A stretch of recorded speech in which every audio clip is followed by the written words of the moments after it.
All right, got it. So good morning, everyone. Thanks for being here. We've got 37 people here. It is exactly 10 a.m. So thanks to all of you for being here on time. That's amazing. And so you guys are coming to find out about short-term rentals with Jay Massey. Again, my name is Dave Senten, and I work with CashFlowDiary. I work with Jay. I'm actually in my very first unit, which is great. You're here right now? Yeah, we're here right now because we've got, you can see in that corner, we've got an electrician in the building fixing an outlet that doesn't work. Yeah. Yeah. So anyways, that's the way you have to stay there. Now you know. So everyone, if you guys don't know who Jay is a real estate investor, has been since 2008, has taught about 4,000 students in many countries. And as of about a year and a half ago, almost 2 years ago now, he made the switch into building out his short-term rental business full time. He currently has 27 units online with 3 more leases signed that he's about to start getting built out, which is going to put him at 30 units. And so I'm going to turn it over to him just to kind of give you, he's going to walk you through short-term rentals. He's going to walk you through what it is that he does and what CashFlowDiary does as a company. And with that said, everybody, Jay Massey. You're muted, Jay. Is that better? There you go. So, hold on. That's the wrong microphone. Give me a second. It probably sounds horrible. Hold on. Unmute. How about that? Is that better? That should sound much better, actually. And if it doesn't, then I want my money back. No, I'm just kidding. Anyway, hey guys, hopefully you're doing well today on a Saturday morning, or I assume it's Saturday. I don't know where, we've got students all the way over in Australia. So I don't know. It could be Sunday for you guys, but I'm glad that you are here. This is meant where the goal today is twofold. One, some people have mentioned that they don't even really understand what short-term rentals are, how they work. And I wanted to take a time to talk to those inside the database to hopefully help them understand that. And also to people have also been asking questions because you've seen a number of emails about the summit. So you've had questions about like, what is that whole thing about? And I know Dave has been on the phone with a number of people, and we wanted to make sure that that everybody understood what that was about, as well as get your questions as it relates to, what is a short-term rental from the beginning. And I wanted to make sure that I was here to be able to not only answer those questions, but also kind of prime the pump to help you know exactly why I like this particular business. Why would you stop focusing on apartment buildings as traditional rentals and cell phone towers and commercial buildings? Why make the switch? What's so great? What am I missing? What don't I know, Jay? And that's exactly what today is designed to hopefully shed some light on, especially for those of you who might own properties currently. Also, want to be really clear, Dave's here helping to monitor the chat as well as the audios back and forth but with that being said, I want you to be able to talk because I like the interaction. That's why we chose this particular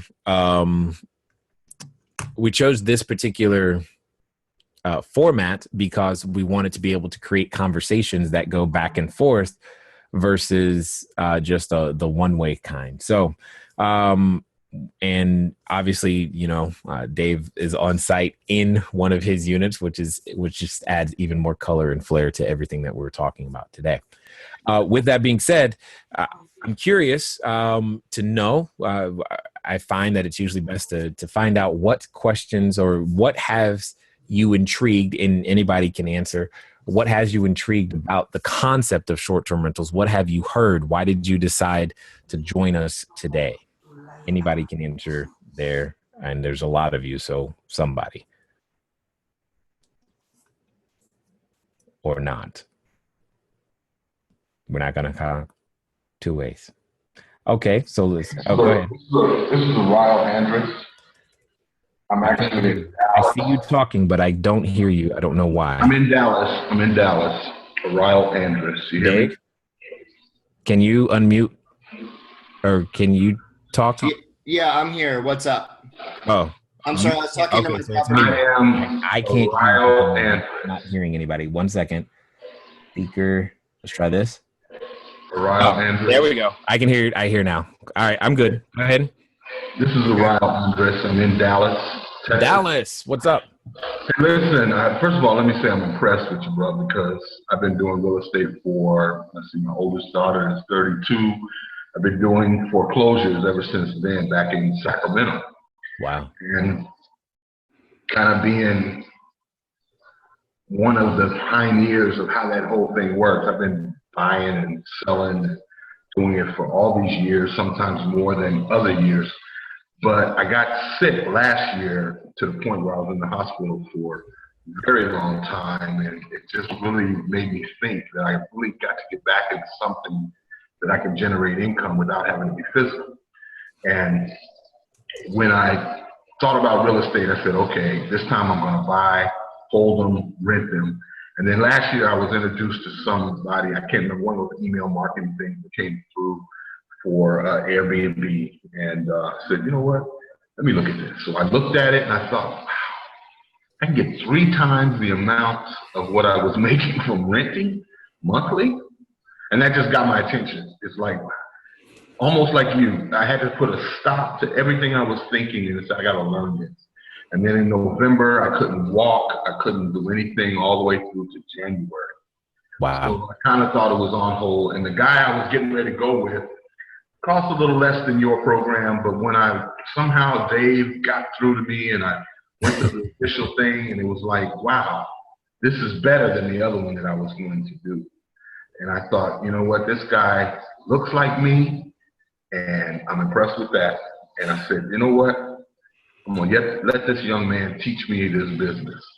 And Dave was great. We got together and worked it out. But I really realize now that when it comes to earning an income from real estate, it's just phenomenal how you've taken this idea and took it to a level that I never even thought about. And now it's like, wow, let me make this my life's mission. I'm 60 years old, and I'm so excited about the ability to just turn my life around again and Right. reinvent myself using something that I enjoy already, which is real estate. And I'm excited. Yeah, and first of all, I appreciate you sharing, taking the time. But what you are sharing is exactly what got us, my wife and I, into the whole real estate game in the first place. Was I had a punctured lung. I couldn't walk and talk simultaneously without fainting. When she's pregnant, she has a condition known as hyperemesis. She cannot eat or drink at the same time while pregnant. So it's like, how do you earn money in that situation? And that's what led to developing systems that work without me having to work daily or us having to work daily so much. And that's been the basis of everything that we've done from that point. So everything I do, I try to adapt it so that we don't have to physically do something every day to earn money to make it come in. And obviously real estate came up, and then figuring out ways to make real estate more accessible for everyone and more profitable for those that understand. Because when you own, I mean, I've had the privilege of owning hundreds and hundreds of units, and at the same time, and I got to see here's the frustration that happens. And for those of you who own property, you feel like you can make cash flow, but you make it at the sacrifice of improving your property or keeping your property up, and you have to make these decisions, and that's not always fun. And you also, if you like me and live in these expensive places, you're making decisions like, you know what, I can't invest in my own backyard because the numbers don't work sometimes. And you're like, how do I get that same return? And you start looking in other marketplaces. And what has transpired with short-term rentals is a way to get that same level of return, but you can get it in your backyard with higher quality real estate, dealing with a higher level of customer and all of these other things that has just come together, and with the appropriate use of technology, the way we have the system now, one person can run about 30 units, and which is insane, because if you think about it, when you have a unit that averages about $1,000 a month net cash flow, just think about that. $1,000 a month net cash flow per door versus what you were doing long-term on the long-term stuff. That's what got my attention. That's what keeps my attention. That's what has me so excited for people, is because here's a very simple way not only to get in, but to earn money at the same time, and end up building a system that allows you to then go buy as much real estate as you want as fast as you want. That's what gets me over the moon excited. And oh, by the way, if you have kids or a family or people you want to provide jobs for, you can totally transform not just your life, but your community. And that's the stuff that gets me excited over and over again. So I appreciate you being here. Now, do you have anything in particular as it relates to a short-term rental, or the questions around short-term rentals? Do you feel like you have a handle on what they are, how they work, etc., in order to understand them? I'm still going through the materials that you have. I'm completing them at an accelerated pace, trying to move at the speed of instruction on everything that I hear. And it's an awesome thing. But when you're starting from zero, I mean, my income has changed. Everything has changed over the last 12 months. So I'm kind of like, all right. But I like the idea of being able to get involved without having to buy a piece of property. That's awesome. It's a lot easier to go and get a lease somewhere than it is to requalify for a loan and do all those things. And one thing I do appreciate, I understand foreclosures where I can take over a property subject to, and then it almost works just like a lease for me. But you still got to have the capital to stop that foreclosure and get the people out of the home, and still you got to furnish it. You got to do all those other things. So I'm just going through the materials right now. I'm just wanted to say thank you. Don't know how long it took you to put all that together, but you've done a great job. Your whole team is like, wow, these people are doing something that I really think is going to turn my life around first, because I am my first humanitarian project. But at the same time, I really care about other people too. So this is exciting to be able to see how well you put this together. I wish there was something that I could show, and maybe it is, I'll get with Dave about it, but I've got so many people that I want to get on my team. Oh, sure. And I need something that they can. My daughter's getting married next year, and I went to her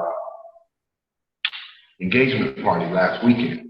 And then one of her sorority sisters just started talking to me about real estate.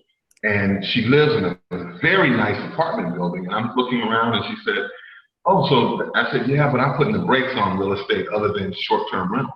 And she said, what is that? I said, well, most people know that like Airbnb. She said, oh, yeah. Matter of fact, there's a guy who was filming here in Dallas, that new show, I forget the name of the show, but Queen of the South, I think it is. The guy who plays the general. He's actually in her building, living in an apartment on a short-term rental situation.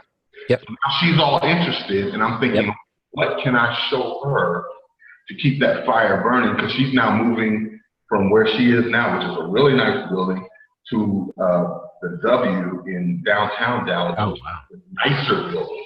Yeah. So now she's interested in short-term rental. So I kind of want to get her excited, because she's someone who I think could be on my team. So I don't know, maybe I'll get with Dave and we'll figure out something we can shoot to her to keep her interested too. Dave, is there something you think you can be able to figure that out? I don't think Dave's listening to me right now. That's okay. I'm just excited. I got on today because I just wanted to hear other people talk about it. I'm sorry I'm talking first. That's fine. Love to talk. So, let me mute myself and stay quiet for a while. I appreciate it. No, I like the excitement, the enthusiasm. That's exactly how I feel, because I'm just like, this is the best thing since sliced bread. Why hasn't more people been talking about this and showing people how not just to do one, how to really build out a business around it. Not just, yay, you can do it. That's wonderful. That's a great idea. But how do I use this to create life-changing income? How do I use this to create businesses? I mean, on any given month, I know our business in and of itself gives away in excess of $30,000 to $40,000 a month of business to other businesses, which because of what we're doing. And that's also exciting because I all the extra things that you can do to help. So I appreciate your enthusiasm and definitely like that as well. While you were talking, Greg sent me a message asking, he's like, isn't it similar to Airbnb? This is one of the biggest things that I must have here is I've got to draw a distinction for everybody. When I say there's this many specific reasons why I say you have a short-term rental business, not an Airbnb business. And I'll do that by describing something that I think most of us are familiar with, i.e. Amazon. If you go to Amazon and say you buy a computer on Amazon, you didn't say I didn't buy an Amazon computer. You might have bought an Apple computer, an Acer, a Dell, whatever you bought a computer on Amazon. Amazon was the marketplace you chose where to buy that computer. Now, that same computer is also available probably in a local retail store. And that same computer is possibly available on a completely different site, even maybe Target. But you still don't associate the computer with anything other than, or you don't associate Amazon, Target, or that retail store with anything other than that's the place where you went to go get the ultimate item that you needed, which in this case was a computer. Same is true with short-term rentals. Airbnb is one of many. We call them marketplaces or customer acquisition sites because that's all they do. You have a business, and short-term rentals, so that we're all clear and on the same page, at least in the United States, have been around since the Civil War period. So they're not new, I guess, is really what I'm saying. It's not new. But what I want to make sure that I stress is that when it comes down to it, you have a short-term rental business, and like any other intelligent business owner, you do not have only one way of acquiring your customers, because that would be a weakness in your business. You don't do that. You don't build a stable business by only having one way to acquire customers. So yes, Airbnb is one way, but there are many others, and that's part of where the materials that we use is we break it down to help people understand that, look, in fact, I've identified 45 different uses for short-term rentals, which all have many different ways of acquiring customers. So let me, to illustrate this point, some of you, and well, all of us, you've heard of houses flooding or burning down or springing a leak. All this type of stuff happens every day. That's why insurance companies exist. Well, those families need a place to stay while that gets fixed. Well, guess what? That's a short-term rental. That's where they're staying. Now, yes, they can go to a hotel, but a hotel experience is something completely different than, hey, me and my kids need a place to stay for 2 weeks while they fix my house. You don't necessarily want a hotel for that. And a short-term rental works out very, very perfectly. So there are many, many use cases. Airbnb is just a customer acquisition site. It's not your entire business model. It's just one of many places where you acquire your customers from. Ultimately, as a short-term rental operator, your goal is to get all of your customers, and as big a percentage, all is kind of a utopic, Christmas land kind of idea, but get as many of your customers coming to you direct, because I can't even tell you how many tens of thousands of dollars of repeat business you're going to get. There are people like we out here in LA, we deal a lot with the production houses, like specifically Paramount Studios in our case. And a lot of the crew, well, especially the sound guys, come back over and over and over again and over again. And we have a number of people in the music scene. And I just got a message today. So in our Long Beach areas, we're getting a lot of the artists and music people coming back over and over and over again. So you will get repeat business. And repeat business is actually where the greatest profit margin is. And that's what you want. You want to be able to get the name, phone number, and email of the person the first time and pay the marketplace, the customer acquisition fee. Pay it one time. Then we teach you how to go to keeping that into your own separate database and learning to remarket to those individuals completely separately, because that's where you begin to make really, really big bucks. In fact, one of our students just now, no joke, got a deal with a car manufacturer, if I've got this correctly, who's moving into the area. So they've got an immediate need for a whole bunch of housing for a long period of time. And what they did is they wrote a contract to where they're paying like $170 a night for all of their apartments and $199 or $189. No, it's $169 a night for the apartments and $189 a night for the houses per room, if I got that right. And they're doing that for many months on end. All of their units, like their entire portfolio, is now 100% occupied, and they're getting really large $50,000 plus or $30,000 to $50,000 checks from the company, because the company's trying to house their employees where they're building and opening this new manufacturing plant. That I have never seen happen. I kind of wish it was me, but it wasn't. But it's all good. But because she was there already, because she had already positioned herself in the marketplace, because these things had happened, it made it easy for her to become one of the places where the company goes to house its people. It's been happening for years, but now it can happen for you and I, and that's what I get excited about, is that people have a short-term need for quality, clean, safe, affordable places, and we can provide them. So Airbnb is just a customer acquisition thing. There's 30 or more, give or take, that are reputable, that are out there, that can all be used. So just understand, while Airbnb is the big one that you are all familiar with, it's not the only one by far. I've already gone through the blueprint and mastermind. I am in the process. Unfortunately, I have to leave. Oh no. Is there anything you like answered? Robert is asking, how much capital do I need to start? Well, that's another question. My friend, I've forgotten his name, but in Dallas already. I'm sorry, I forgot that quickly. One of the things that he mentioned was using a subject to, so taking over an existing property's loan so you don't have to qualify. That's oddly enough exactly what I was going to do, because down the street from where I'm in Mission Viejo, California right now, houses out here are ridiculously expensive, especially in the section of town that I now get the privilege of living in. And I was just going to take over the payments. That was the plan. I was just going to take over the payments.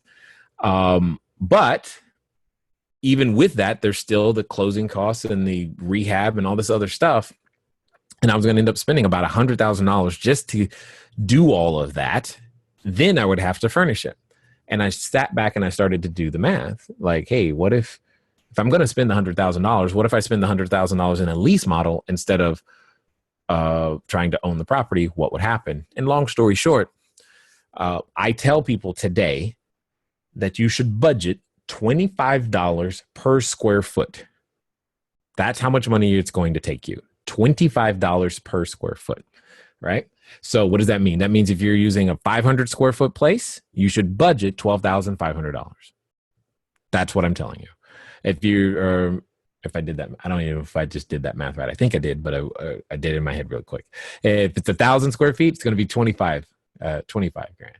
Now, as you progress, you will get better, like loads better, magnitudes better, to where that number will come down. And it come down significantly. Some of our most advanced students now get their units built anywhere for $15,000, $12,000, some at $9,000, depending on how much labor they're willing to still do themselves. Many have learned why the costs are what they are, and they're like, you know what, I never want to do that labor, so I'm okay paying the higher dollar amount, and that's fine. So that's a good rule of thumb that you can use to figure out what's it going to cost to get at least the first one. But know that as you progress, that number should come down. How fast it comes down depends on how closely you stick to the system, how you started in the first place, and just if you continue to follow the recommendations that we've got for you, we can help you get that number down too. So hopefully that helps. St. Clair Simmons, by the way, I love all the training and wealth of knowledge shared by you, Rebecca Scott, in the group. It's truly a masterclass of the subject. We try that was so the goal is to make that happen. So anybody else got something do you have any confusion or questions around what is a short-term rental, how they work? Because I want to make sure that everybody is at least coming from the same place.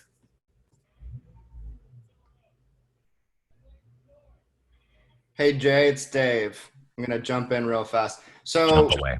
yeah, so we're at 85 people on our We are. our meeting right now. So we still have a little bit of room, but so now we're at 86. Someone named Sherelle Taylor just joined. So a lot of folks got here like 15 minutes into what you were already talking about. So if you think it might be useful to circle back a little bit. No problem. I can do that. And then also people at the bottom of your Zoom window, you do have a chat button. Open up your chat. If you have questions, feel free to just type them in there. I'm managing those and I'll hand those over to Jay. So that's my little update for everyone. Thanks very much. Awesome.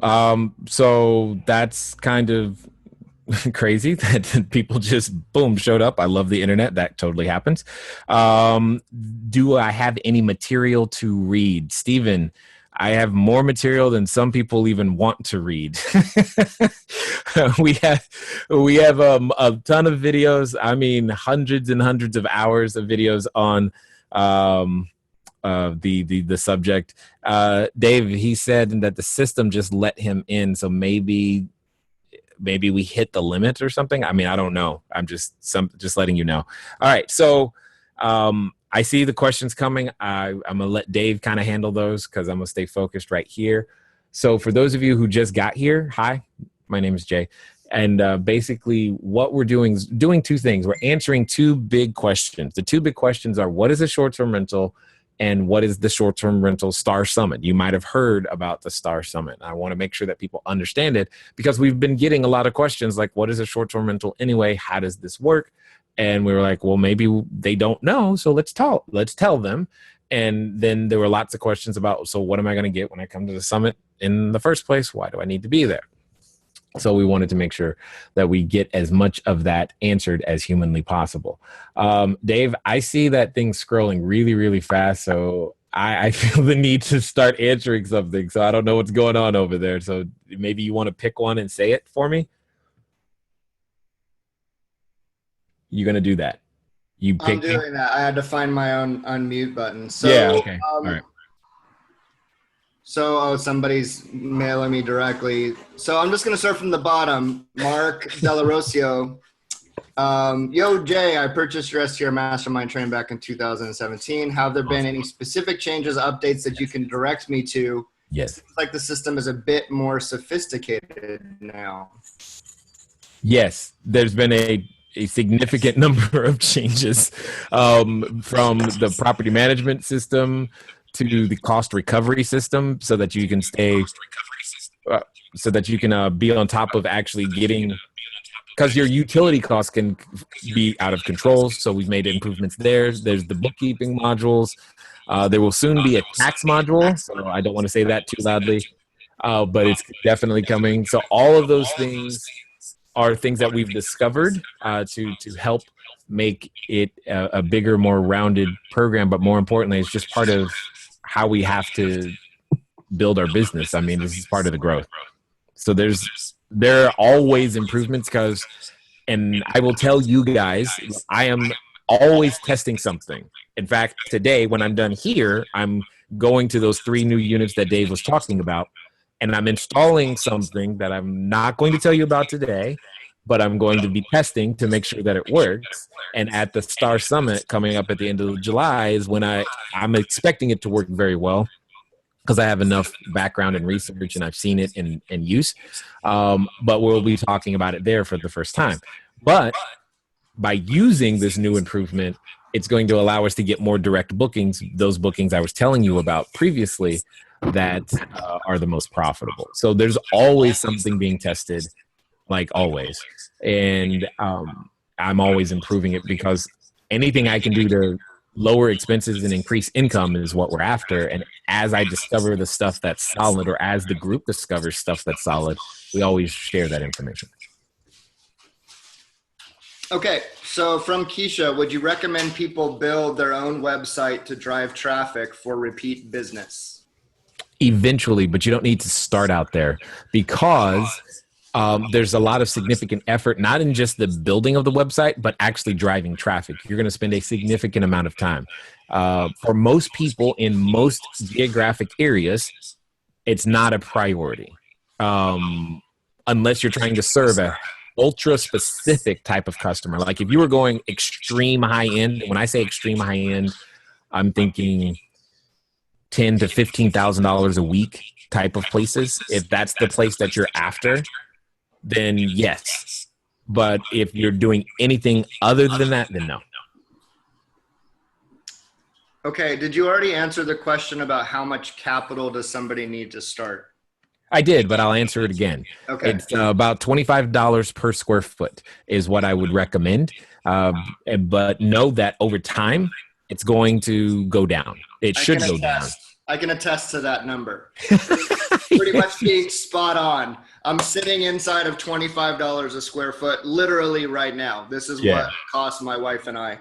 And this is a 2-bedroom. So it's 1,000 square feet. And as Jay said, as he was talking me down off the cliff about how much money was going out of my bank account, I'm like, how can it be that one more bedroom, 300 more square feet is costing me this much extra? And what he explained, look, you've got a whole nother bedroom. You've got you got a TV, you got a new Apple TV, you got a new bed, you got a new mattress, you got all new furniture. Not only that, you have like double the amount of people. So all of your inventory, everything doubles, even with just 300 more square feet. So yeah, $25 a square foot is spot on. All right. So from Georgia Mitchell, where is the Star Summit going to be? Orange, California is the city. So it's in Orange County. John Wayne is the closest airport, but LAX and San Diego are fine as well. Or actually Long Beach would probably be a better choice. But it's going to be awesome. It's a 18,000 square foot house in Orange, California. And I didn't even know this house existed in that city in Orange. I know they're over by the coast because we see them all the time, but where it is, it's like hidden but great. And I'm excited. I mean, it's got, the house is insane. It's got its own his and hers sauna, 2 pools, 1 indoor, 1 outdoor. I'm like, nobody should have a residence like this, but whatever. It's pretty awesome. All right. So yeah, Orange, California, it's July 26th through the 30th. It starts on a Thursday, goes all the way through a Monday. So we're treating it much like a short-term rental. We'll check in on Thursday at 4 p.m., a lot of networking, and then stride right into the training all day Friday, all day Saturday, all day Sunday, a lot of downtime. All of your meals are catered. It's literally 4 days to hold a conversation inside of what does it take to be a short-term rental operator. It allows you to work directly with one-on-one with folks like Jay, who have 30, folks like myself, who are also just a student of CashFlowDiary. My wife and I are on our very first unit, all the way up to folks like Rebecca, who have 75 units in operation, right? So you can learn from people and network and work with people who are in the exact same spot as you and sort of look at what it looks like and where you're going to. So if you're right in the beginning of this conversation, if you're right in the beginning of like, I'm going to do this as a business, I see all the benefits, it's the business I've always wanted, maybe you've always thought about a hospitality business and like customer service. If you're like me, if you're like Jay and you don't like people, the system handles that too. He's laughing. I don't people. Right, so you get to choose how your business is going to run.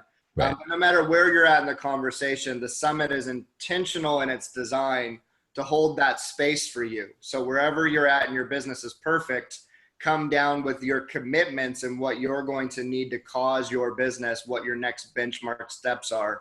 And that's what the summit delivers, right? It's not about, I don't have any units, so it's not going to work for me. That wasn't the point of this. The point was to make it an organic conversation. And that's why we limit the number of people that can be there. We're not available to hundreds of people. we put the restriction at 35, maybe 40 at the absolute most. But it's the small classroom size approach. Summit, really beautiful location, but most importantly, it's just about you and your business moving your respective needles. All right, so Stacy asks, able to start, does the location matter? I think she means she's able to start, so does the location matter? Does the locate? Okay, got it. So location is a function of, like in module 1 of the mastermind, if you have that, the very first thing I ask you is, who do you want to serve? Location is a function of who do you want to serve? Because if you want to serve the person looking for an experience in the middle of the wilderness in a covered wagon, which I'm not making that up. I know it sounds like it might, but I'm not making it up. Then yeah, you need a location that matches that experience. If you want to serve a business traveler who's traveling to a major metropolitan area and is looking for all the modern conveniences, then you need a location that matches that experience. And if you're serving a family that's on vacation and going to local amusement parks, then you need a location that matches that experience. So location, it matters, but it doesn't matter in the way that most, especially if you have real estate experience, like you're thinking, it doesn't matter. Like they're not really going to ask you like, what school district is this in? You know, that's not really the thing at that point.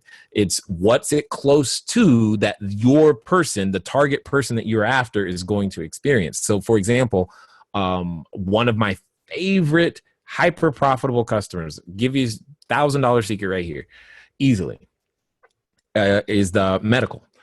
We try to position, like when I'm building out a location and I am targeting for medical use, I try to be within 2 miles and a 2-mile circumference, or no, not circumference, radius of a hospital. And within that 2-mile radius, if I achieve that, I will get people who are either coming for outpatients, or the inpatient's family will be there for a significant period of time, and it works like gangbusters. But again, location matters because I'm thinking that first. Always think, who do you want to serve first? Always.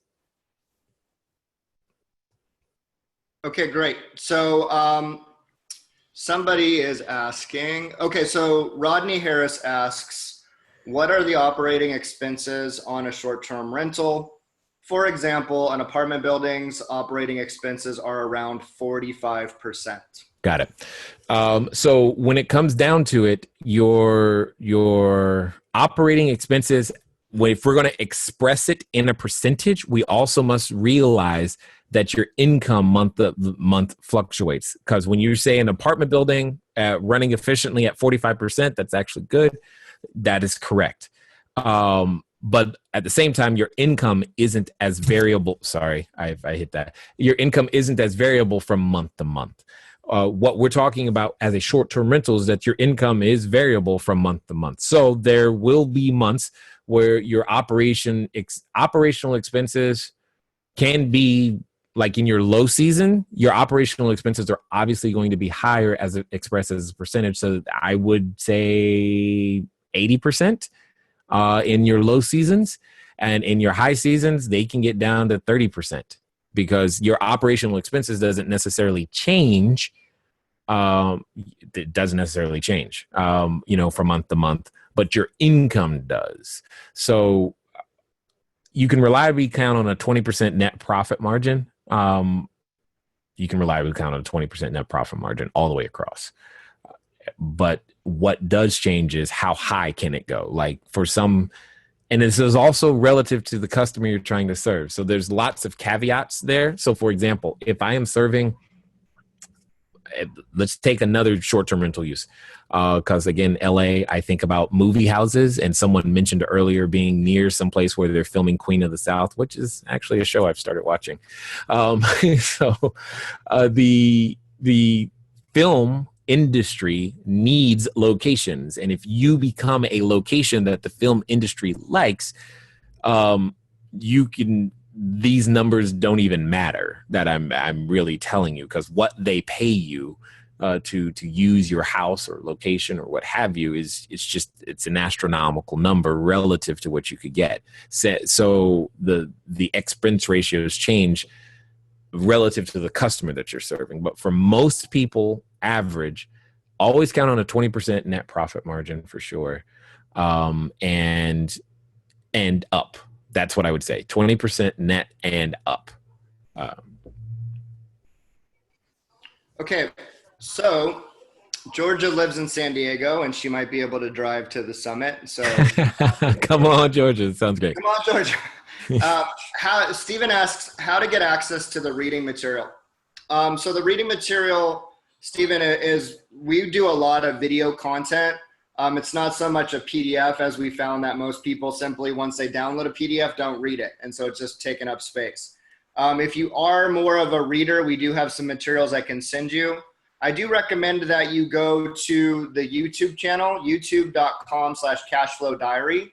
Jay has created a sort of introductory, an introductory category all around short-term rentals. And so it gives a lot of great first-time information. Also, we put together a lot of online trainings, webinars, things like that. So if you're interested in going through an hour-and-a-half long training that really walks you through this whole business model, I'm going to be posting a link to that to anybody that may want that in the chat a little bit later. Also, if you really want to make sure that you get it, or you don't want to wait around, or you've got to leave, in the chat, you can actually send me a private message. Again, my name is Dave Senton. Just shoot me a message and say, hey, I'm really interested in that training, and I'll shoot it over to you. Okay, so EB says, I'm looking at a potential 2-bed, 2-bath unit as my first master lease. How do I calculate potential revenues and ROI to see if it will be viable or not? It's a great house. I'm assuming you mean a single family residence. Rent is going to be $2,500 a month. Got it. The simple rule of thumb that I tell everybody: the first 12 months in your marketplace, you don't know your cycles yet, so count on double the rent. Now, as you know your cycle, you should be able to double or do even better than that. Now, and this is where we're getting to some of the fun stuff. Understand that the amount you get for the room rate, that's just the beginning. That's not anything more than it. That's just the beginning. There's literally nothing else. The room rate is the beginning of the story, because your customer has additional things that they desire as well, and additional services becomes a real additional stream of revenue. So, but for those first 12 months, I just project nothing more than twice whatever market rent is, double that, and that's the number you should start at in terms of a projected what can I get. Okay, so Georgia's asking for the link. I've been out of the loop for some months. Georgia, which link were we talking about? All right, Stephen Dodd asks, so if I don't have 25,000, I shouldn't start. So if I don't I have didn't say that. I shouldn't start. That's the context I'm picking Yeah, up. no, I didn't say that. Because 25,000 is first relative to a 1,000 square foot 2-bedroom for sure. My Long Beach units, they're about 400 square feet. So, and they're studios. So 25,000, it's $25 per square foot. So maybe start with a smaller place. That's number one. Number two, inside of, we go through many different financing methods so that you can acquire units and finance them using other people's capital as well. So it doesn't always have to be your money, but it doesn't have to even be a lot of money. So hopefully that makes sense. Yeah. So my 25,000, my place is exactly 1,000 square feet. And because this is my first unit, something to keep in mind is that my wife is all about creating deals. Like, she wants to get everything for as least expensive as humanly possible. So when she bought our kitchen stuff, she actually bought 2 sets of everything because we're already growing. So we have a whole extra kitchen waiting in storage. So it's not that this unit is it's always gonna be my cost.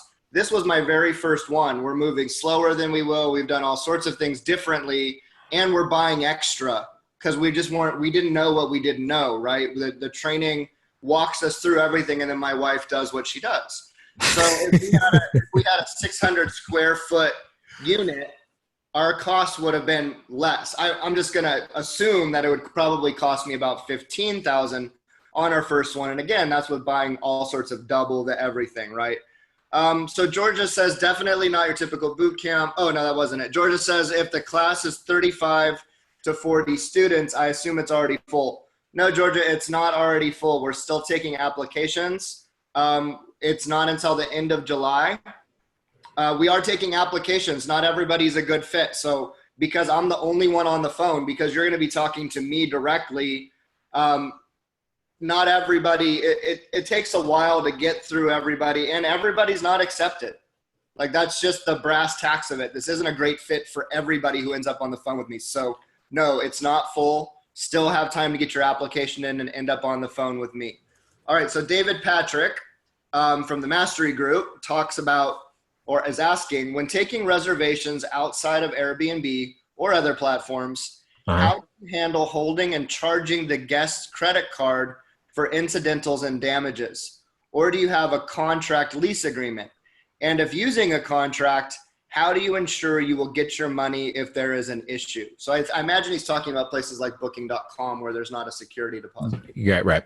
Okay, couple of things. One, let me first, on the topic of damages and all this other stuff, we process right now on the order of 100 to 115 reservations on a monthly basis, averaging 3.5 some odd number of guests per reservation. So let's just call it 350 people cycling through over and over and over again. Lots of people from a lot of different places. Our claim rate is easily less than 1%. Okay.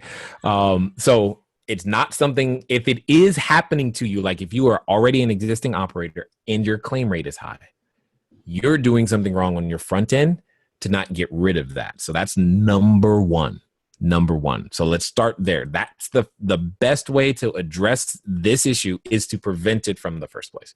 Now, when it does happen, or how do we handle those things?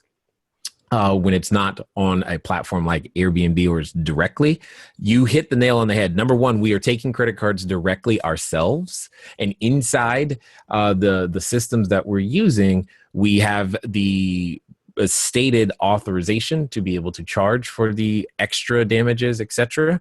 And more importantly than any of that, even if we can't collect, you should be, and hopefully you are all using the correct and the correct type of insurance.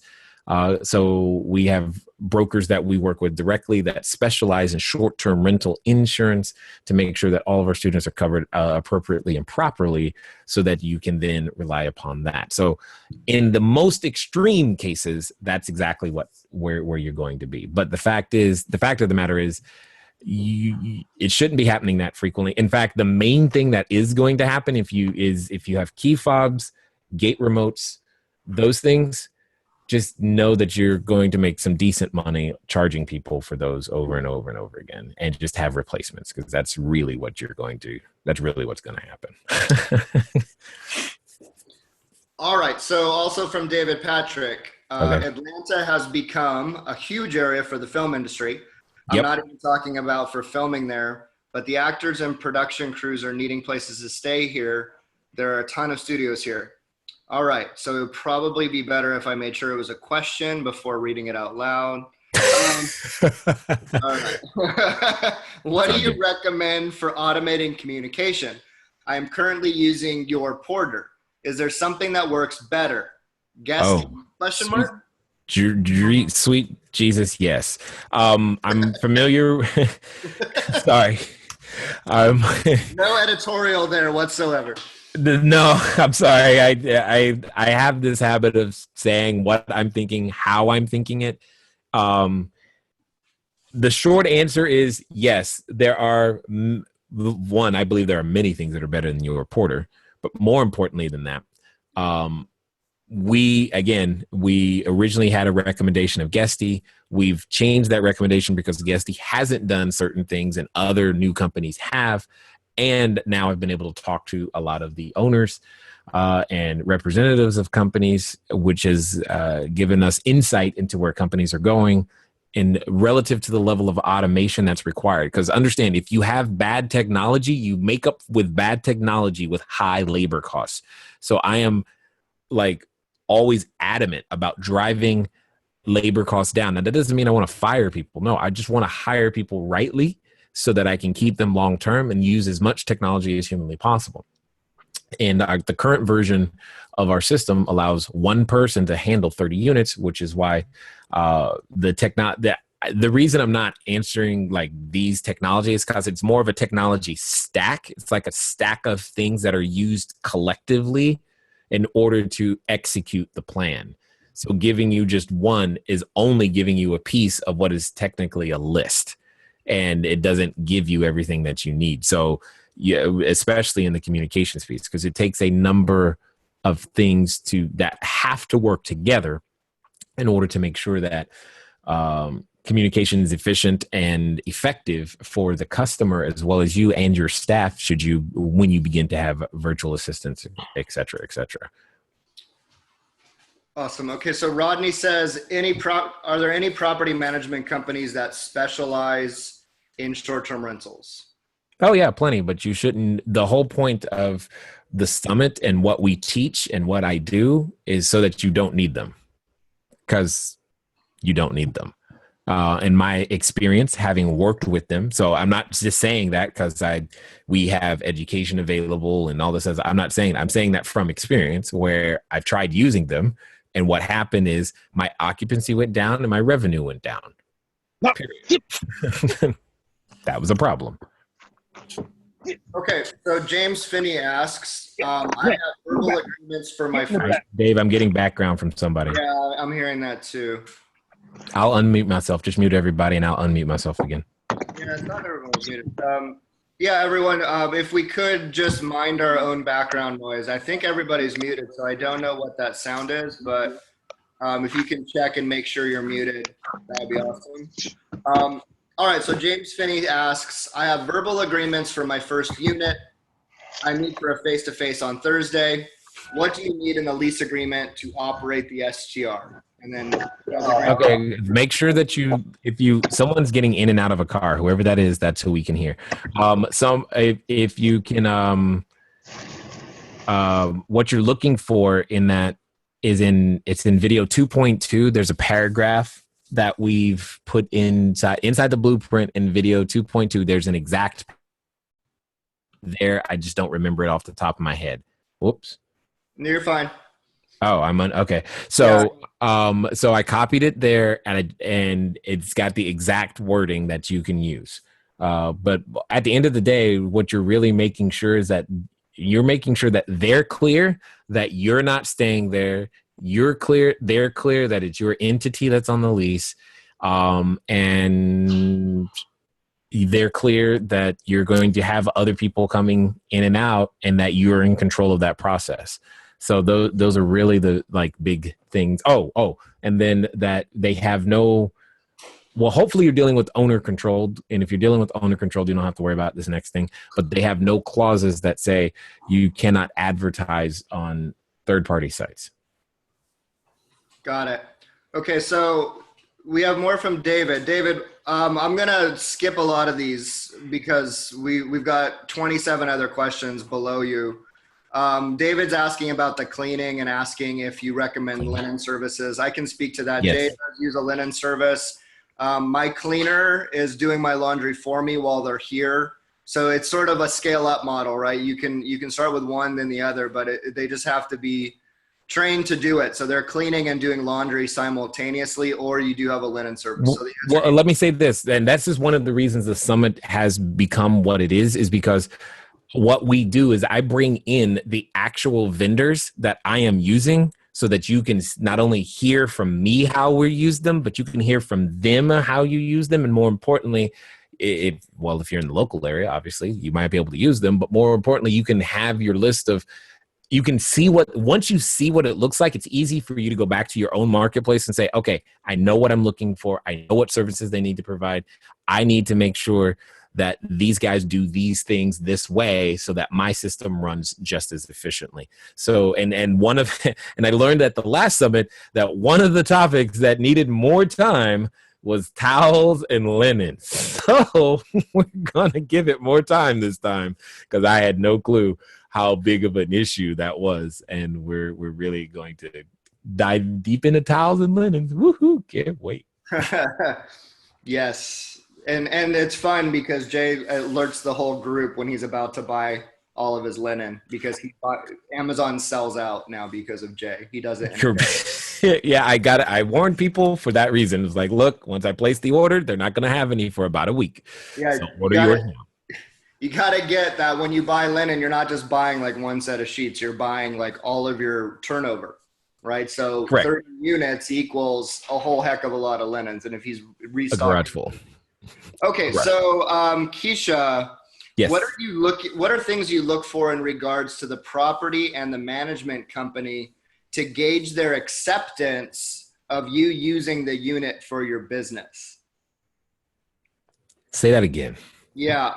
So when she's looking at our model, the rental arbitrage model, and she says, okay, when I'm looking for a property, what are some of the things I should be looking for in regards to the property and the management company to gauge their acceptance of you using the unit for your business?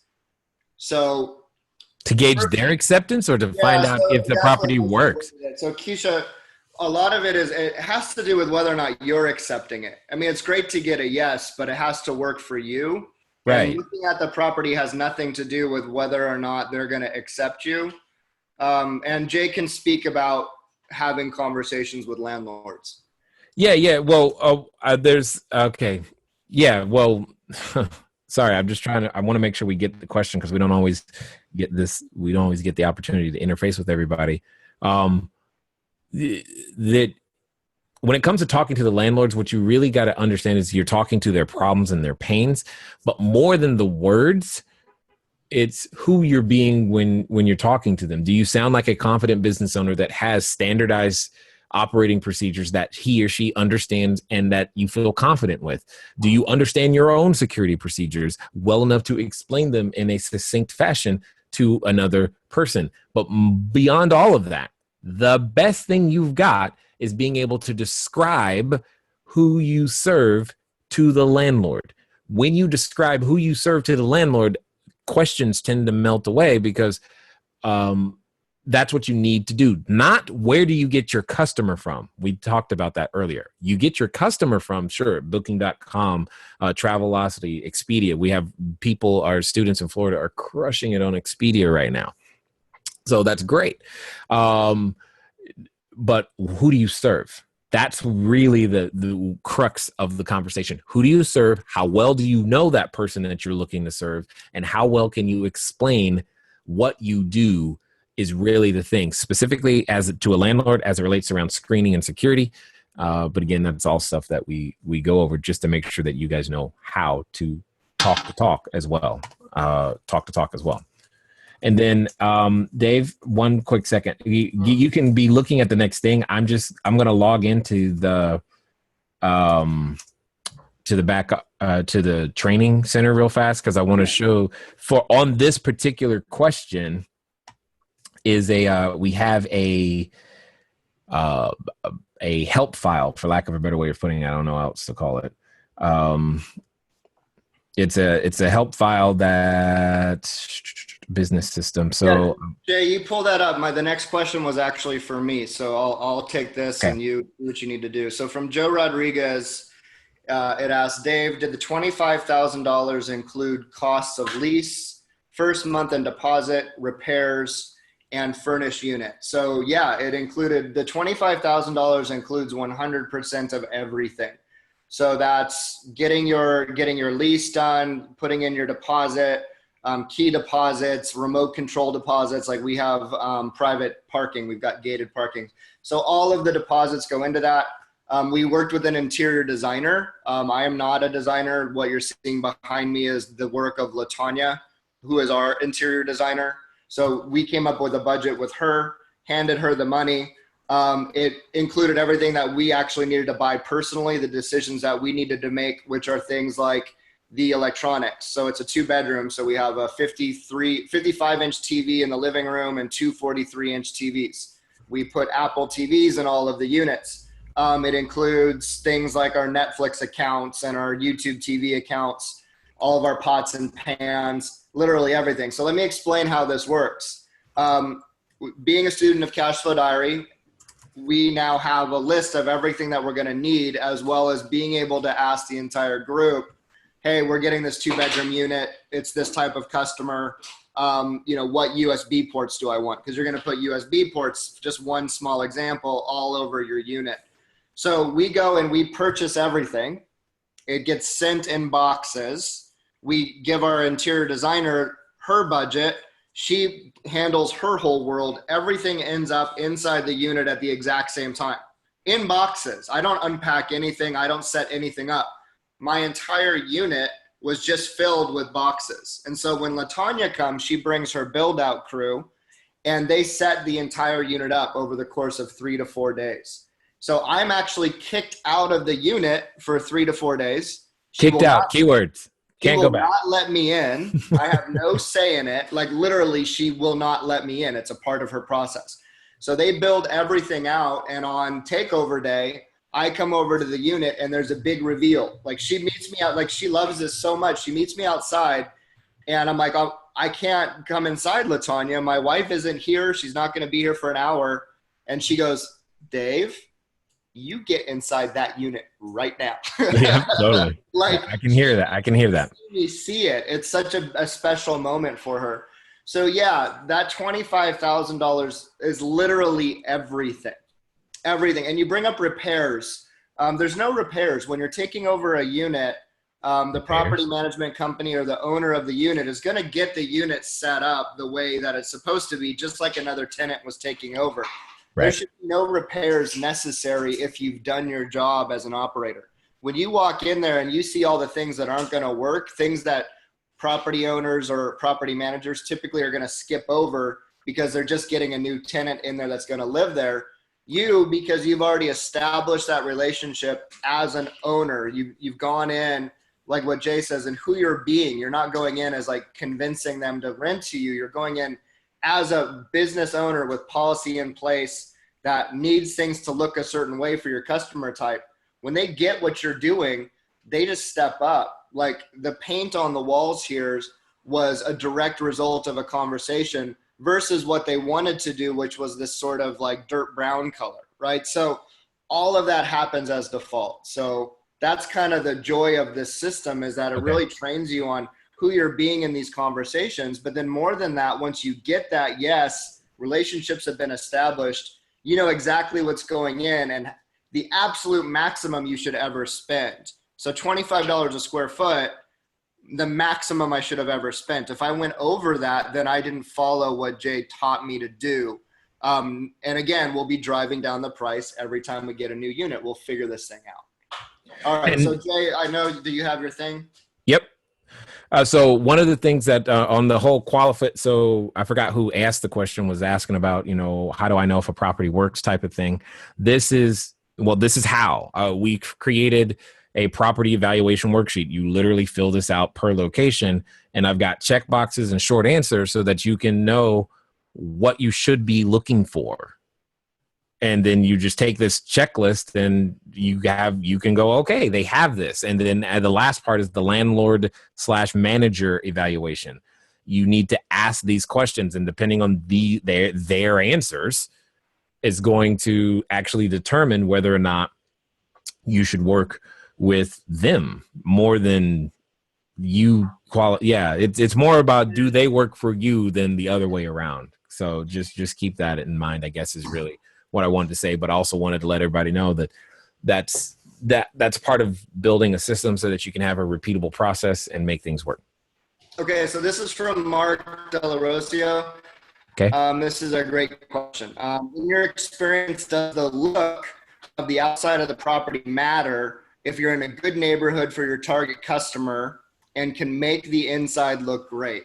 I run my STR out of a luxury apartment and it's been great, but I'm looking to work with mom and pop landlords next, and I'm worried that their property may not have the wow factor the luxury apartment will have, and that will affect my booking. Understood.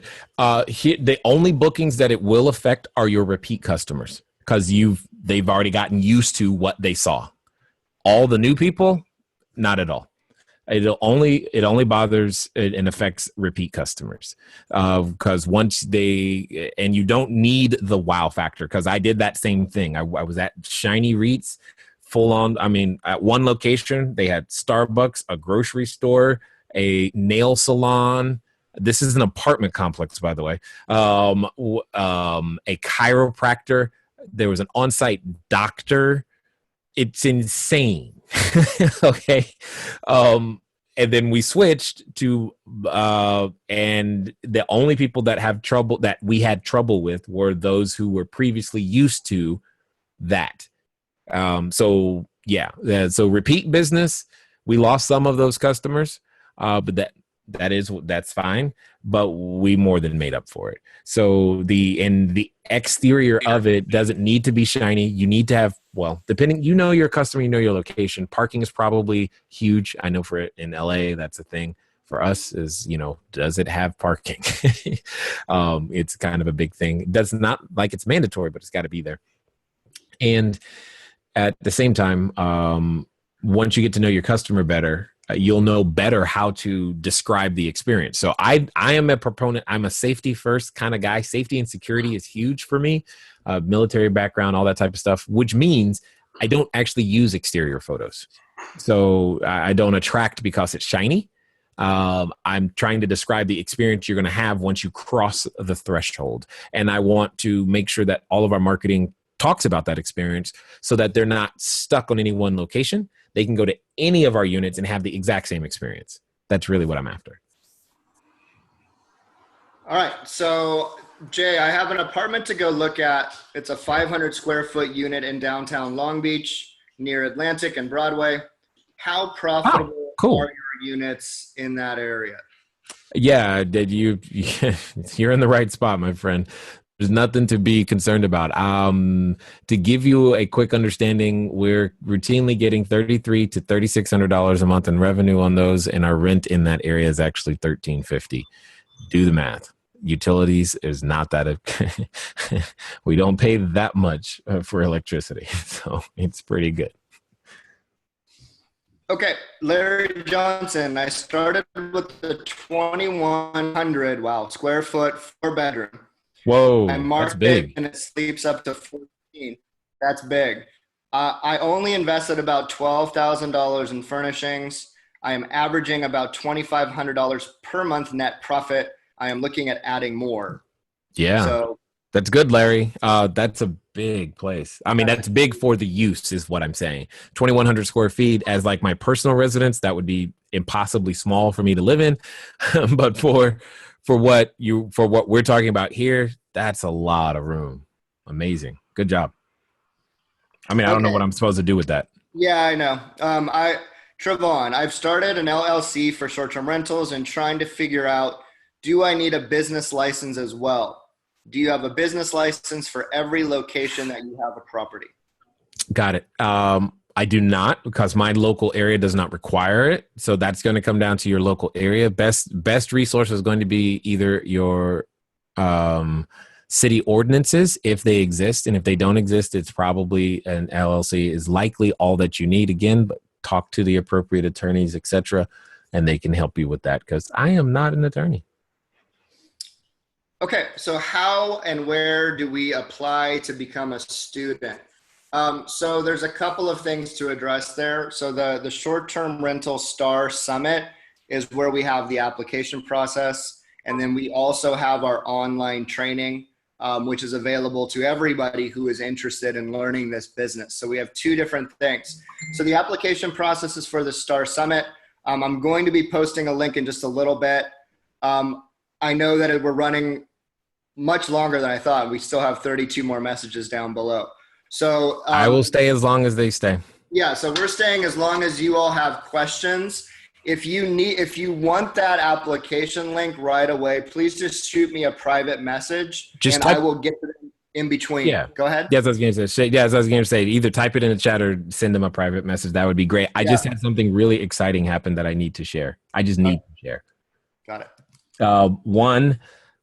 So almost in the same breath, I get a message that a guest found a mouse under the couch. I'm like, great. I've dealt with mice before, but it's been about a year since we've had a mouse, and that was a completely different location. So anyway, I'm like, well, that's no good.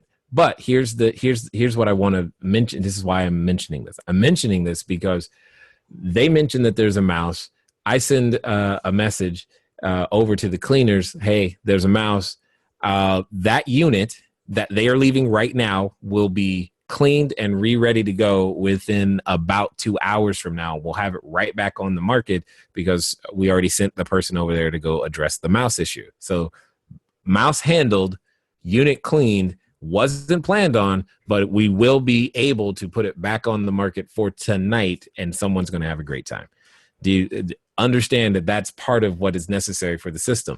That's not necessarily what I'm excited about. What I'm excited about, though, is our Long Beach units. And again, for whatever reason, we've been attracting insane number of artists and musicians in Long Beach, even more so than LA. And I just got a message from a guy who was there. He was there because he was having an art show. And he apparently Seth Rogen lives in the area. And he just sent me a photo because he was able to stay at our place. He was fired up that he got a nice place to stay, and he was able to sell his art to Seth Rogen. And he just sent us a photo, and I'm pretty fired up about that because that's just exciting. I love that stuff, and I guess being in an area where that kind of thing is possible just makes it no doubt. It's actually becoming common for a lot of our students. Like they just start attracting that higher level customer, which is really cool. All right. So what are the qualifications to be eligible for the summit? The qualifications to be eligible for the summit are really motivation and desire. And I'm not going to understand that until I actually have you on the phone. Obviously we don't want anyone to come to the summit that's going to put them in some sort of financial peril. And that's another, I've had people like willing to sell stuff and it's just like, no, don't do that, please. So really we're looking at your motivation and your desire, your commitment, and really like, how are you going to contribute to the room? Are you a contribution to the people around you? And do you want to be in a conversation for 4 days, right? And have that be, have it contribute to you as well as you being a contribution to other people. Because remember, this is a 4-day conversation. It's not just about sitting in that room and having information drilled into your head and that's all it is. This is you raising your hand and asking a question. And by you being willing to do that, you're also going to have an impact on other people's lives, other people's businesses. Conversations are going to be created by the direct result of your participation in that room or your lack of participation in that room. So that's what I'm looking for when I talk to folks is just, where they're at in their business. Is this going to have an impact on them? Is it a great fit? And I'll know that once that we talk. All right. So Diane asks, can we create an internal booking arrangement for all of us in the short-term rental blueprint mastermind group? It would be beneficial to rent from each other when on leisure and business. Diane, that's already happening. Yeah. Go ahead. No. The short answer is, yeah, it's already happening. I'm working behind the scenes to formalize that. That's an actual technology/software question. And let's just say that software gets bandied about internally a lot because we see the need, but to say that it's a 7-figure proposition to even begin to address properly is an understatement. So it's it's on there, but it's not urgent because there's a significant amount of time and money investment involved to actually execute something that actually sounds very simple, but actually is not. I'm with you though, but it does still happen, just in an analog fashion with messages back and forth or posts inside the Facebook group. This happens all the time. I've had many students come from wherever they are, stay with us.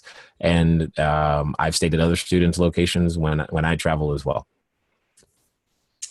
So what does the conversation with landlords look like? What do you mean? I think the question is, yeah. So when you're talking to a property owner, like let's say you're walking in and you're looking at a new 1-bedroom unit, and you're going to have that conversation with the person responsible. How does that conversation go? Like, what does it sound like? Well, it's not again, it's not wholly unique in that it's not like totally different than the conversation you would have when you were looking. Let's pretend you were looking for an apartment or a house to stay in yourself. That part of the conversation is the same. So we're still going to be asking about all of those things. Here's what's different.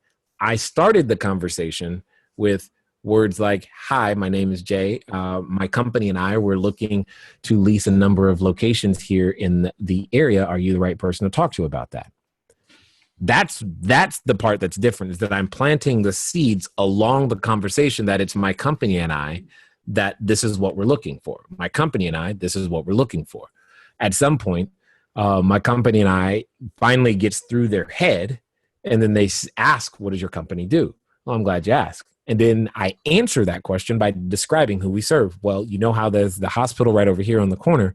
One of the things that we do is that when we work with the doctors and clinicians that are over there, sometimes the patients that they have are flying in from out of the area.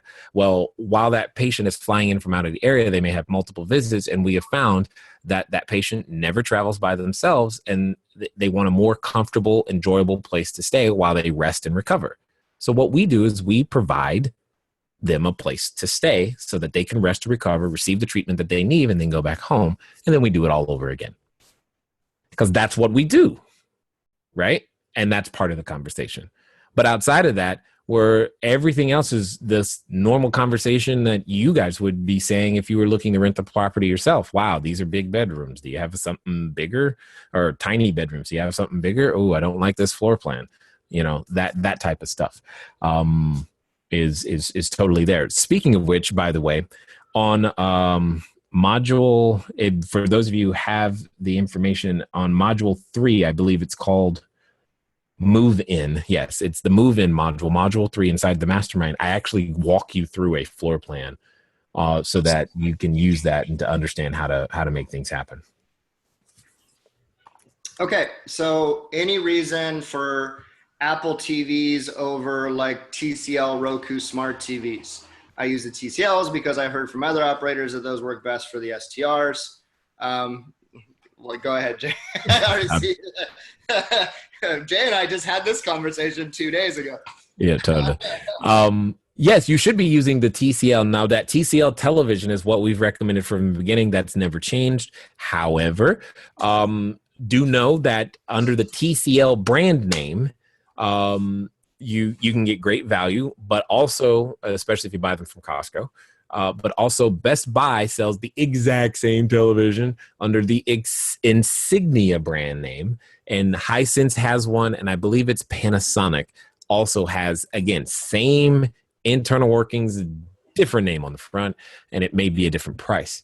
So it's the same television though, but I like those TVs. They're by far the ones that we have recommended. I tried LG once, and that was only once, and I still regret it, but that's another story. Anyway, at least for this use case, right? So that's really what we're talking about. But the reason the Apple TV is there, it's, again, who are you looking to serve?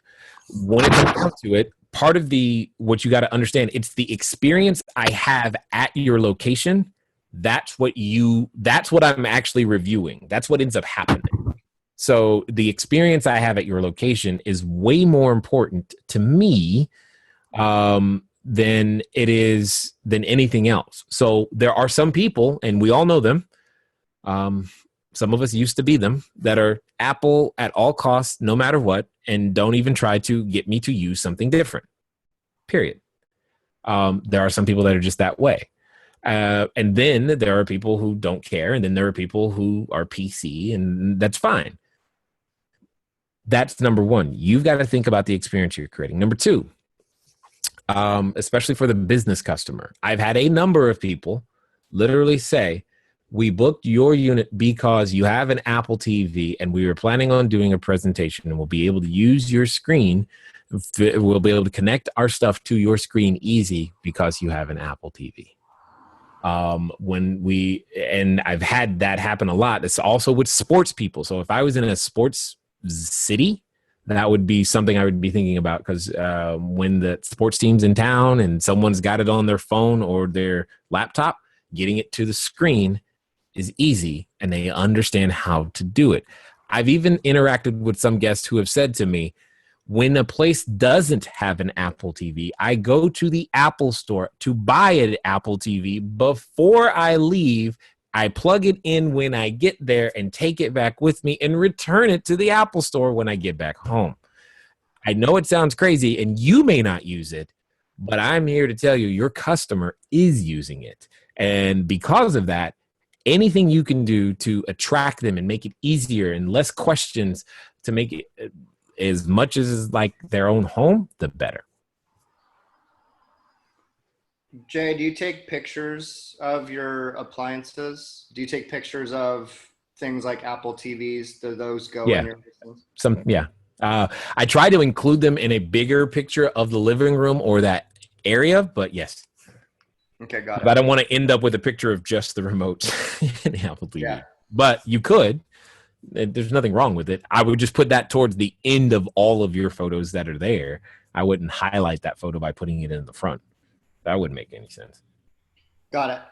Okay, so Richard asks, with cities that have STR restrictions or no available permits, are there ways to find grandfathered rights you can search for either by the property or community?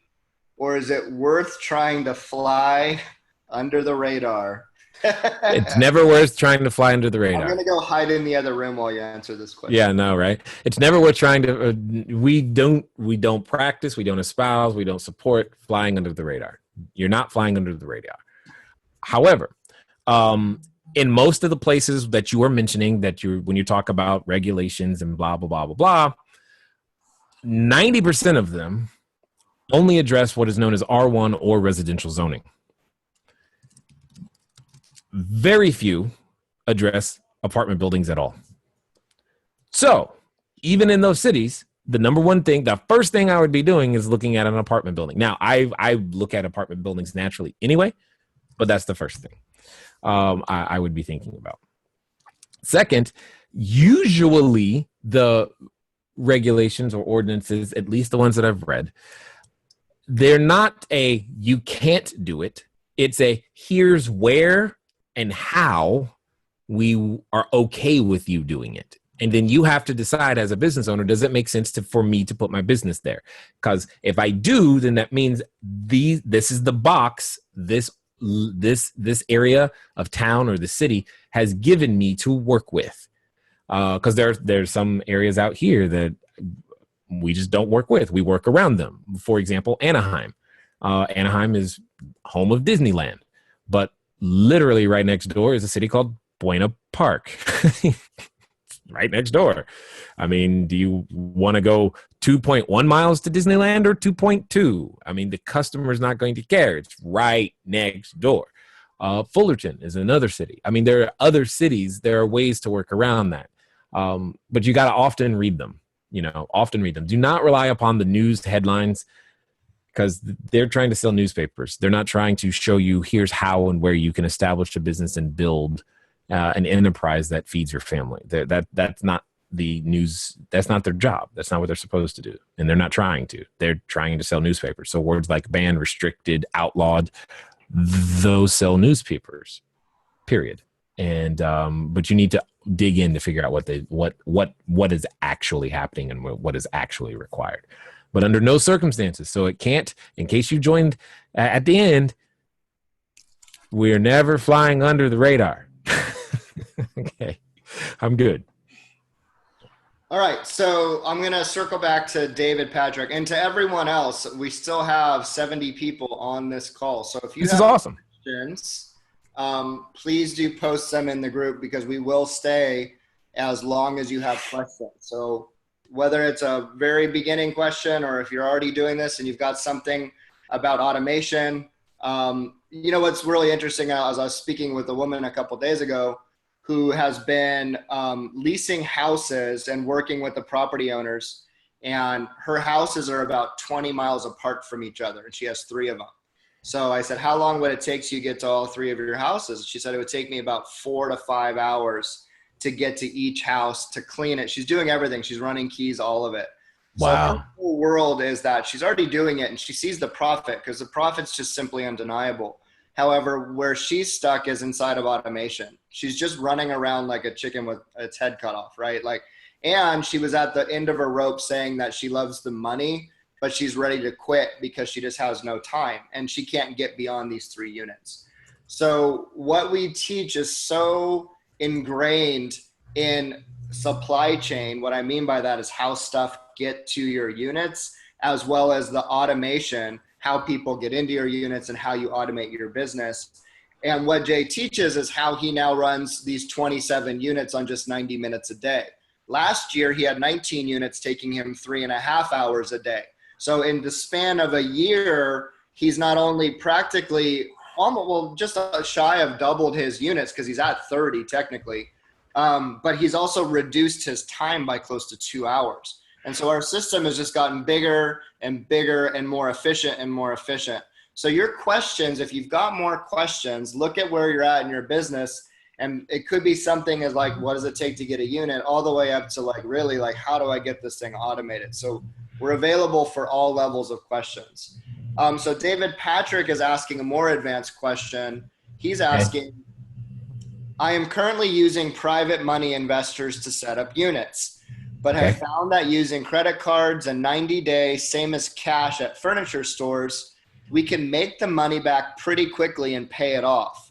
Yes. Would you still use investors and have to pay them the interest if it's not necessarily needed? And then he has a follow-up question, but it's outside, it's not connected. So let's start. Okay. So David or Patrick, I don't know which is David the first. Patrick is his name. Okay, got it. One of the unique things about this business model that I have grown to love and embrace more and more is how you don't need outside capital, and you don't have to put yourself in a situation where you're beholden to investors. That's what I love, because it does produce the requisite cash to do self-funding. It really does. And you don't end up with the long-term commitment that you may not necessarily want. Yeah. So if you don't need them, no, don't. Because here's when I do the math, what ends up happening, as far as I can tell, is that what it does is you end up with a longer term relationship that just really brings you forward, maybe 12, 24, 36 months. It just brings 30, instead of 36 months from now, doing exactly what you did today. You just have to wait. And if you deploy a little bit of patience and focus, that's what you gain.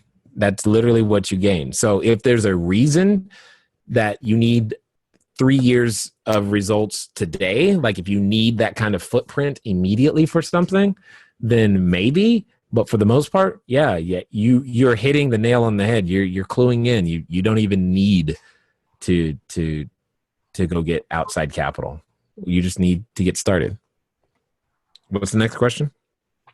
So his next question is that he's currently using Hostfully for his guidebook. Does he have anything? Do you have any better recommendation? I do not. Okay, got it. All right. So we did get a couple questions at the request for more. Okay, we answered that one. Patience with me, please, real fast. Okay. I will be patient. I will Yes, be the call, patient. the call is being recorded. That was asked to me privately, but I will say that out loud. This is being recorded. If there's demand for it, and what I I'm mean, like, yeah, what are we doing with? Are we going to do something with it? I think we should. Okay. There hasn't been a decision yet on what it's going to look like, but if people do want, if people want the recording, if you want the recording, how about this? Just vote on it. If you could say like, yes, I would love to watch this again. Just drop that in the chat, and then if the demand is there, then we'll put something online and send out an email. Okay, so Clay Kramer is having difficulty getting landlords to agree to allow short-term rentals. How do you handle that conversation? Jay touched on that a bit, but Jay, if you want to kind of circle back through that real fast. Sure. What it comes down to is, again, it's who you're being and how you describe what you do. Because if you approach a landlord with, "Hey, can I please use your property so I can make lots of money and let complete strangers up in here?" The answer is no. But if I say to them, "Hey, so here's what we do. My company and I, what we do is we provide housing on a short-term basis to professional individuals who are transferring into the area." So, like Pepsi over here, when they have a new CEO or a new high-level marketing executive that's coming to the area, he and his family need a place to stay while they figure out where on earth they're going to live in the area. Once they figured it out, then they don't need the place to stay anymore and they move in. But during that time, they have found that instead of making a long-term commitment, it works for them to make a short-term one. And so we provide them housing. That's what we do, which is completely different than saying, "Yeah, I'd like to can I do Airbnb here?" You're not telling them what you do. You're letting it be open to their imagination. So you've got to describe who you serve. I've said this before. I'll say it again. Learning to describe who you serve will help you keep more doors open and open more doors than just saying, "Hey, are you guys okay to do short-term rentals here?" And click. No, click. I mean, that's not the conversation you should be having. You should be having a bigger, better conversation. Yeah, Okay. and I'd like to just add to that real briefly. So when my wife and I go out to units, what we've gotten very good at is just understanding how our business is going to occur for that person, Right. right? And the way that you have it, the way that you get an understanding of how it's going to occur for them, is by not, and I know it's going to sound funny, but I'm really not making a joke. It's just by not throwing up on them verbally, right? Like you don't want to jump in and assume that you know how they're going to see it. And so you're going to tell them every single thing about this business. We actually get an entire tour of the property before we even mention that we need our corporation on the lease.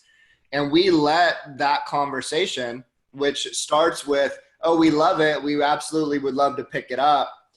However, we need to put our corporation, it's going to be our corporation that's on the lease, not us." And that always opens up the conversation. But we're going to put we're going to put our corporation on the lease because, and then just like dump, right? You just say it and shut up and see if they're going to be okay with it. 9 times out of 10, they're going to have a question as to why. And then you give them a little bit, like the poignant stuff, and then let them ask questions. Their questions are going to show you how it occurs for them. They might absolutely already know everything about this and they've been waiting for you. That we've seen that several times, right? Other people are going to be a flat out no. That's fine too. Or you're dealing with a property manager who knows the owners and they want to go talk to the property manager. And now it's your job to mitigate that conversation and try and inject yourself in there and have the conversation with the property owner yourself rather than the property manager who knows only what you just told them. And how well are they going to, hand that information off? Probably not very well, right? So you've got to go in there just being patient with what you say and when you say it. And look, it's just a muscle like anything else. You flex this muscle again and again. So I really do recommend you do what Jay says. Practice on properties you don't care about. Practice on properties you don't want anyway, right? And just get good at getting yeses from places you're going to say no to, right? So that's how you do. And again, it's who you're being. You're being being a business owner that's got a badass service that you offer. You provide an excellent experience for your customers, and you're going in proud and you're explaining it in a way that has them really just giving you your best shot. That's the best way to put it. You're just giving yourself your best shot, and it just takes time to develop that. All right, so next question. Jay from B. Lewis. B. Lewis wants to know if you prefer short-term rentals over traditional rental properties. Why or why not? Yes. Sorry, that's funny. I get it now. I understand why you were laughing. Yes, I prefer short-term rentals over, for a lot of the things I said at the beginning. And that's why we've been transitioning our portfolio from everything else I've done. We've planted our flag here. This is it. Because the ratios are better. You get higher quality real estate. You have the ability to impact. If you care about things like making sure that your family knows what you do and doesn't grow up, like that was one of my concerns, is having a large portfolio out of state. My younger kids never got to see what dad did. That was a problem because they don't need to grow up spoiled or thinking, I don't know, whatever. I didn't want that. I wanted them involved in the business, something that my wife can participate in, more family oriented, impacting your local community, providing jobs locally, higher returns, faster, ease of entry. If you ever want to actually own real estate long term, this is by far one of the best down payment generation machines. Maybe we need to call it the down payment generation machine. I don't know, but that's what it does. It generates down payments over and over and over again, especially as you scale. If you've ever thought about, if you've never earned 7 figures a year and you would like to start, and do so in comparatively little time, less time than you think, then this is all of these things are why it solves so many of the problems that traditional landlords have, meaning they can't charge enough rent to actually keep up the property and make money at the same time.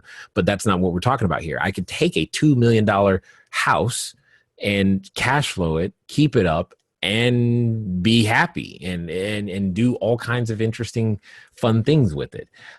So when cap rates limit you for what you can purchase, and now you can do this to it and change it. Think about it, because I do. Think about a commercial mixed use building. Oh my God. Bottom floor retail, second and third floor residential. That's a retirement plan in and of itself, by itself. It's ridiculous what's possible when you begin to overlay all of these things.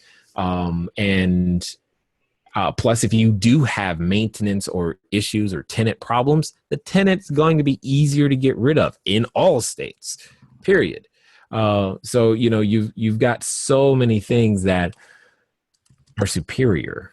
That's not to say it's all better. They're just things that, in my opinion, are superior that allow you to actually build the wealth and real estate portfolio that I think ultimately many of us desire, or maybe you desire. I don't know. I just think it's all of those reasons. I can keep going. That's a good one. Yeah, I prefer it. Okay. So let me see. Everyone's saying yes to the recordings. So EB is asking, what funding options do you have or ways to raise money for your first unit? We don't provide any funding options at this moment. However, credit cards are probably the most common because the startup capital is usually within the range of most people's credit card balances or the credit card balance of a good friend. That is by far the most common thing I keep hearing, is that people either had a friend or know a friend or found a friend who had a credit card. And that's how they got started. Yeah, partnerships with credit cards are great. If you have the ability to do so, if you are a corporation or you're planning on forming a corporation, there's business lines of credit, which are just credit cards, right? I'm not talking about, you can get business cards even as a brand new business. Right. But that does come with personal credit. They need to check your personal credit. So if that's not available for you, partnerships with people, getting new credit cards or what have you. And that's the way that my wife and I did it. We had the ability to self-fund the majority of this, but we used credit cards in order to do that. All right, so from David Patrick, the man so nice they gave him 2 first names twice.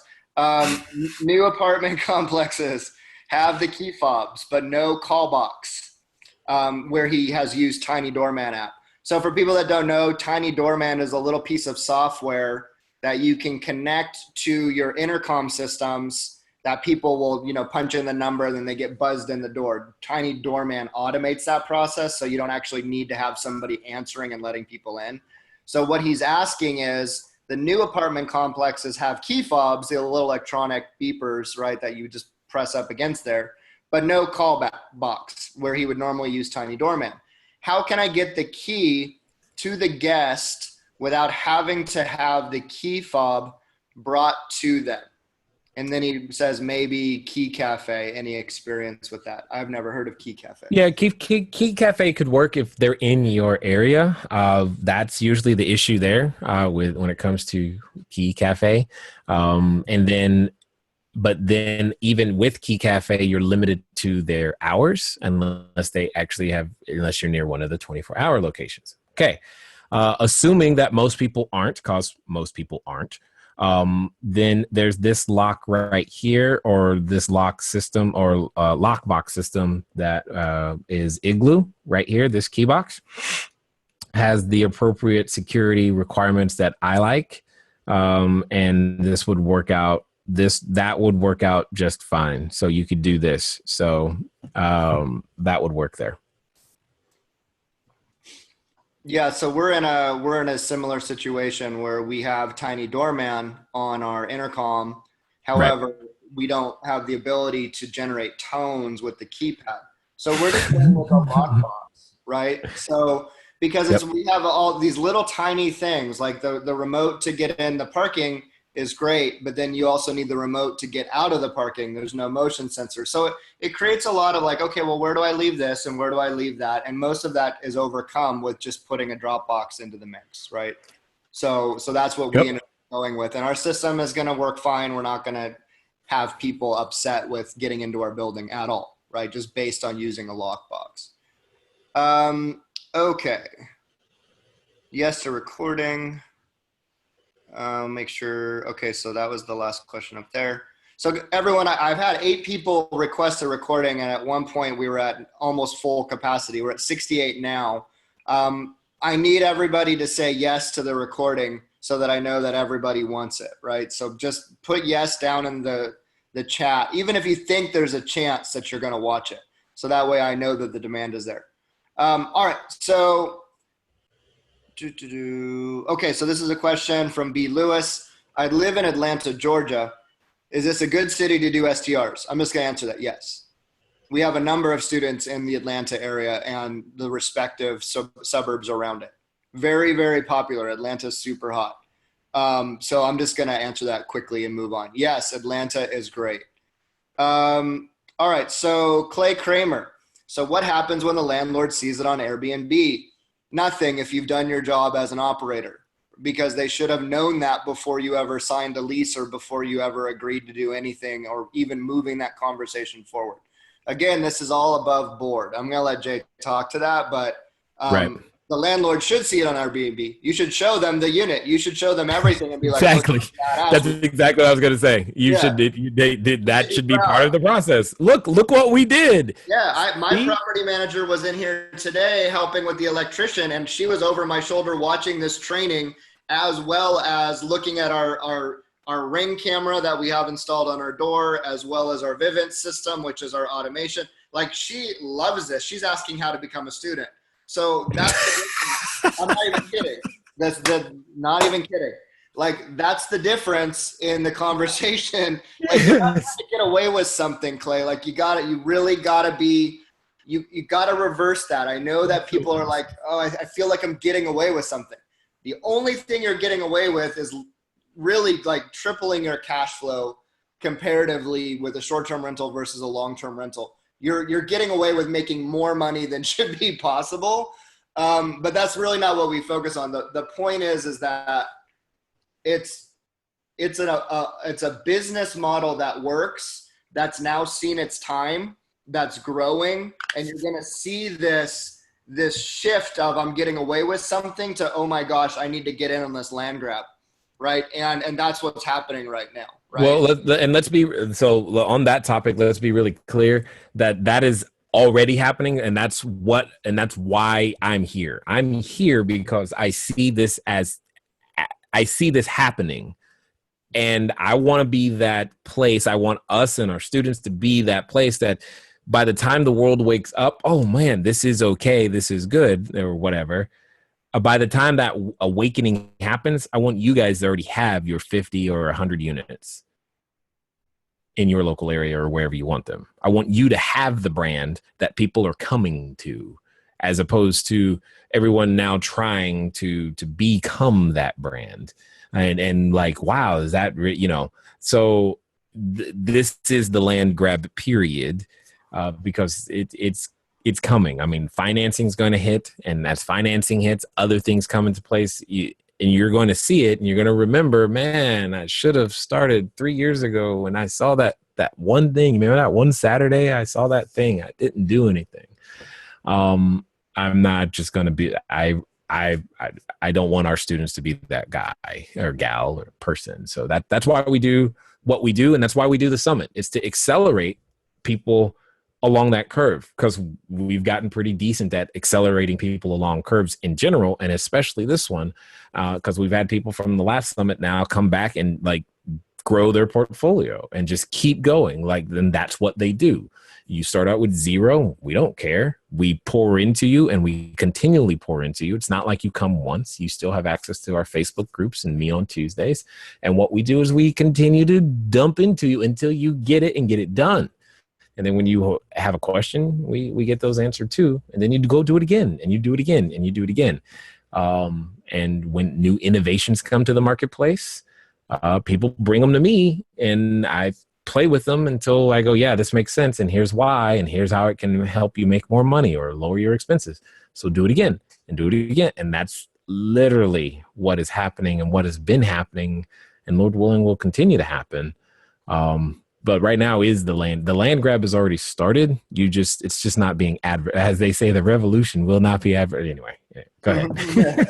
Will not be televised. Nope. Yeah. So yeah, it's perfect, Jay. Like, it's really perfect. And, I've known Jay since 2008, and I've been working with CashFlowDiary behind the scenes for a year and a half. And my wife and I just made the decision that, we're going to build this business as well, on the side, because I work full time with Jay, and my wife has a full-time job. And with this training, because I am just a student, I tell people all the time, I don't have any special treatment. Jay didn't come to my unit and get me started. Like, we went through it like a student would, right? We follow the training and ask the questions in the group exactly like a student would. And Jay has got this system locked down.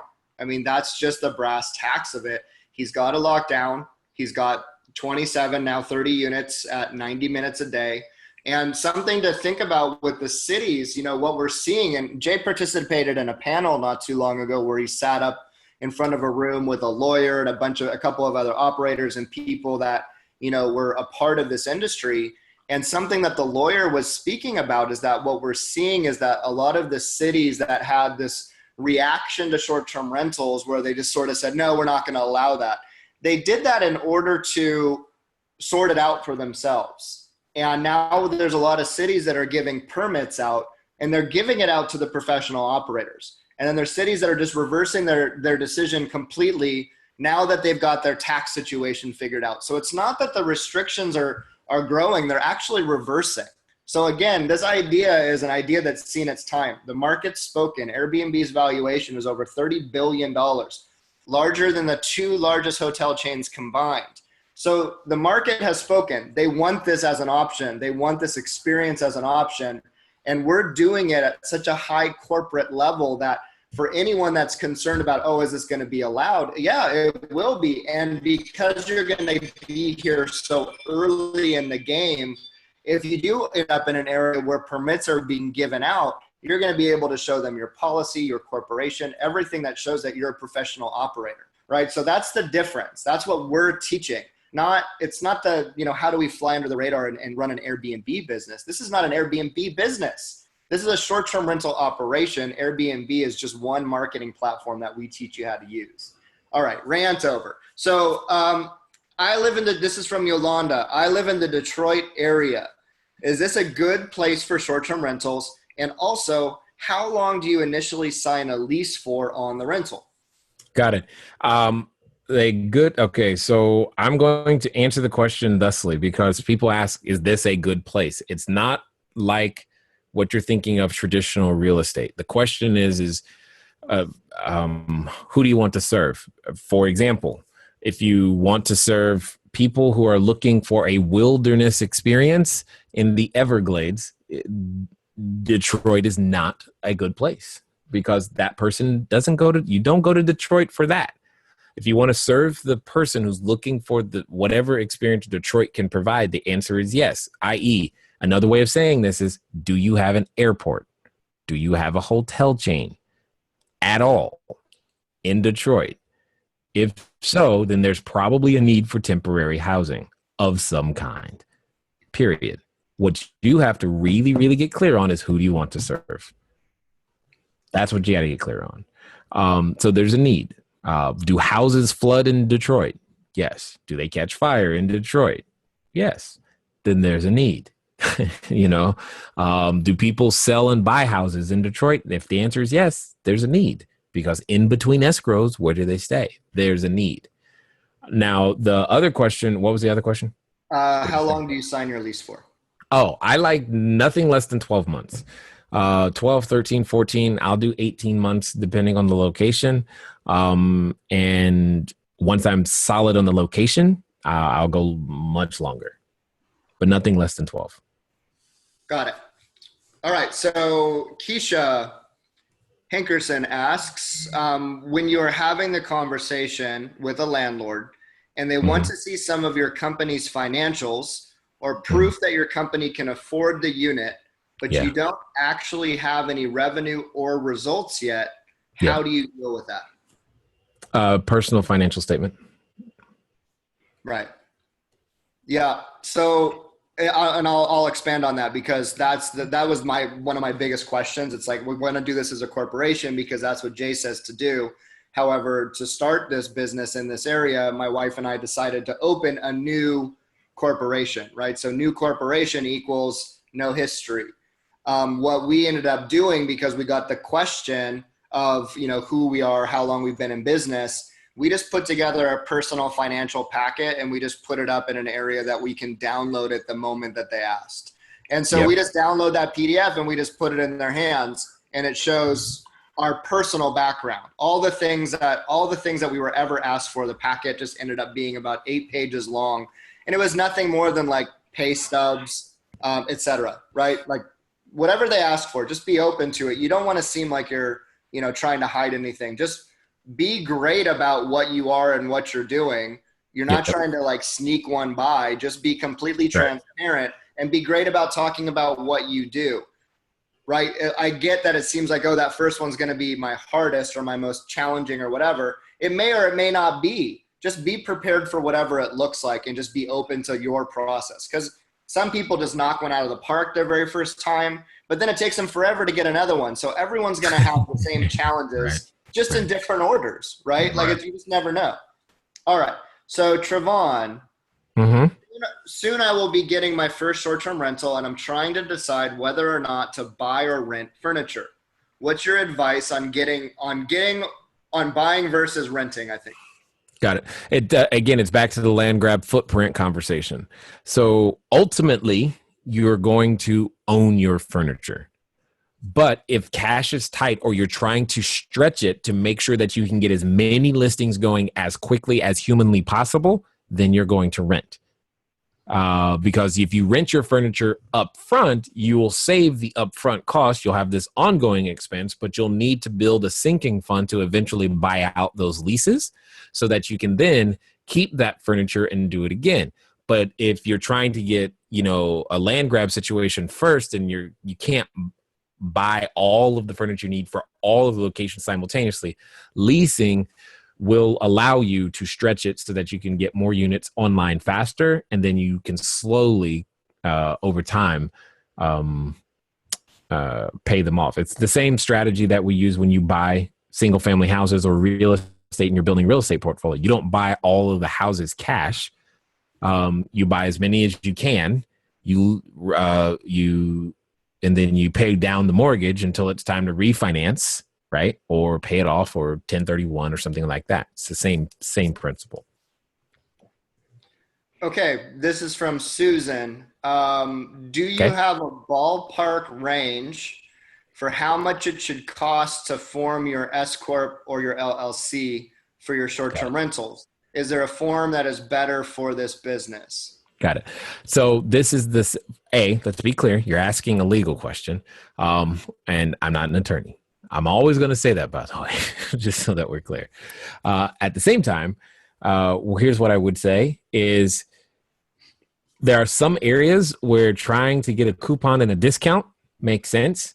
Legal costs is not one of them, because you find out how it costs you more on the back end to find out when you discover that if you had just spent an extra $100 or even an extra $1,000 to get the correct attorney in the right form and the right structure done the correct way, it could save you tens of thousands of dollars on the back end in legal fees or exposure.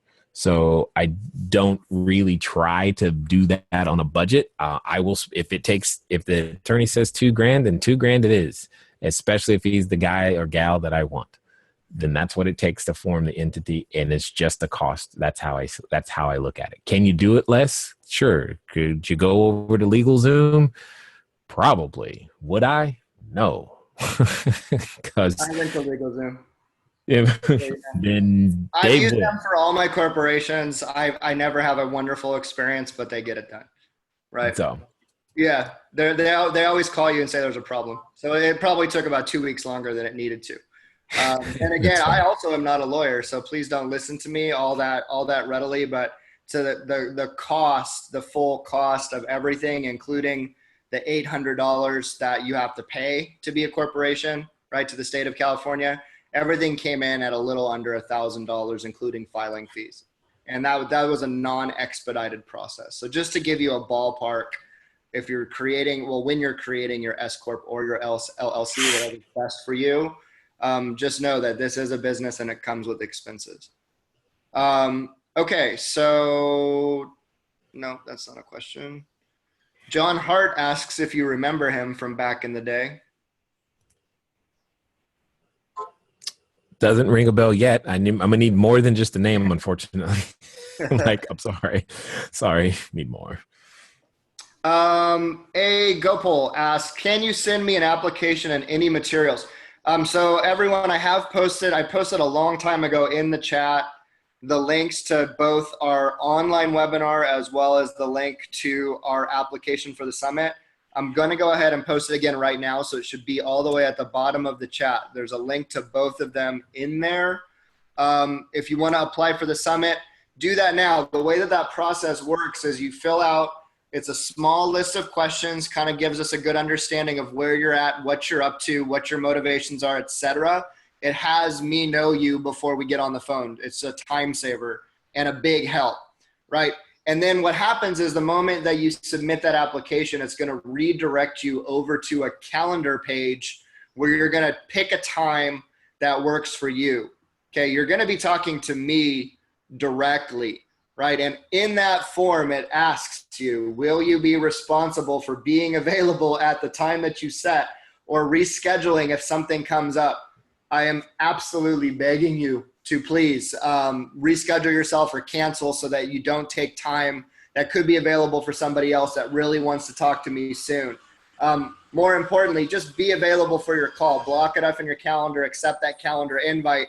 If your appointment's at 12 o'clock p.m., your phone is ringing at 12 o'clock p.m., not 12:05, okay? If something comes up and I have a call running long, I will text you. So please use a mobile phone. It helps a lot. I will let you know if I'm even going to be 2 to 5 minutes late, but your phone will ring exactly at the time that you set. All right. That is definitely my commitment to you, to be respectful of your time as well. John Hart, how do I find out what city policy is in terms of STR restrictions or limits? Jay, what's your favorite way to do it? Short-term rental ordinance is what, so go to Google. You type short-term rental ordinance, ORD, ordinance, and then whatever city name you're after, or county, city or county, and see what comes up. And now understand, you may get a lot of newspaper headlines, but what you're looking for is the .gov, which usually links to the actual long, boring ordinance. Then you get the privilege of reading it. Woohoo! Yes. Do your research. Kofi asks, what can we expect for general startup costs in Southern California? $25 per square foot. A lot of that, Kofi, but Jay, do you just want to real briefly? No, it's $25 per square foot. That's the short answer. $25 per square foot. So $25 per square foot, Kofi, is the maximum you should ever be putting into your units. That allows for the Nordstrom level. If you haven't gone through any of our trainings or sat on my free webinar that really dives into this business model, we explain it as 3 different types of units that you can set up. We've got the Walmart, the Target, and the Nordstrom level of customer that we're serving. Now, you might fall anywhere on that spectrum. It's not specifically 3. However, at the high side, you're looking at $25 a square foot as the maximum you should be spending. It's just a great benchmark to make sure that you're not overdoing it, right? You don't want to end up spending $40,000 on a 1,000 square foot place. You've just gone too far, more than you need to provide the service that Jay is going to train you how to provide. Okay. All right. So from Clay, if you are telling the landlord you will rent it to professionals, but then also ask them to put it on Airbnb, how do they say yes to both? I got it. You follow? Okay. No. Yeah, so it's just a little misunderstanding on the way that the process works for Clay. So Clay, what's happening is that you are renting it to professionals. You're intentionally designing the unit. Remember what Jay always says, know who you're serving before you do anything. So if you're serving a business professional, you're going to include things like a laptop friendly workspace. You're going to include things like ultra fast Wi-Fi, Apple TV, all of the things, and self check-in, right? Automated check-in. These are the things that you're required to provide to be listed on Airbnb as business friendly, but also this, you're going to be doing it anyway in order to attract business professionals across all of the platforms, right? So you let the landlord know that Airbnb is a part of your customer acquisition model. It's just a distribution channel for you. Airbnb has done something extremely unique in that by using their platform to put your property on, they've completely removed, the Airbnb has completely removed the cost of acquiring a customer. They're going to bring you customers by being on their platform, right? That's insane. Anyone who's ever run a business, I've owned a digital marketing agency, like all sorts of stuff. I've always had to pay to acquire a customer. I needed to go out and market to find my customers. So Airbnb as a business owner, it's magic. You no longer pay to acquire a customer. It's actually insane. The cost savings of this business are ridiculous, not to mention the tax benefits, which we're not going to get into on this call. So right, like that's just nuts. The tax benefit, nuts. But regardless, you're not saying yes to both. They're saying yes to your business, which just happens to include distribution channels like Airbnb, HomeAway, Expedia, Booking.com, etc. So it's understanding this system that's going to have you understand how the landlords are going to react to it. But there's no division there. It's all the same business. Airbnb is just a channel inside of your business. I hope that makes sense. Jay, do you have anything to add to that? No, you crushed it. All right, cool. All right, so Ron, what are your thoughts for minimum 30-day stays versus the regular short-term rentals? I imagine he means by regular, like 1 to 5 day averages. Yeah, sure. So long as you're properly prepared for it, I don't see that there's not a problem. I mean, I have right now, hold on, let me go look at the calendar real fast. I will tell you, I've got, again, we don't optimize for it, but let me see. I'm looking at 1, 2, 3. Yeah, I've got, I think 3 or 4 of those right now. Um, you know, I think the longest we've done is like 182 days before. Because again, when people are transitioning, or like the very first time that came across our desk, it was a person, she's CFO doing a mergers and acquisitions, and it took a while for her to help the companies do that. I'm like, okay, great. Didn't bother me. We don't optimize for it. We could. You would just need to optimize for it, and there's nothing, and that's great. And so long as you did that, I think you're going to be fine. Because there are people who are looking at this. In fact, so here's a sneaky roundabout way why landlords will work with you if you know this. Landlords have a need for all of their units to be filled. Well, we have worked with landlords where by the person who stays with us then asks, do we have any more properties in the area that they could transition to long term? Because they liked the experience we created, which we then send them over to the leasing office or over to the landlord's residential leasing office in some way, shape, or form. And so they tested us, so to speak, and then they bought long term. That has happened multiple times. So the idea of getting 30-day only, that doesn't scare me, doesn't bother me. Just know you have to optimize your expectations and your listing to take advantage of that if that's what you want to do. Okay.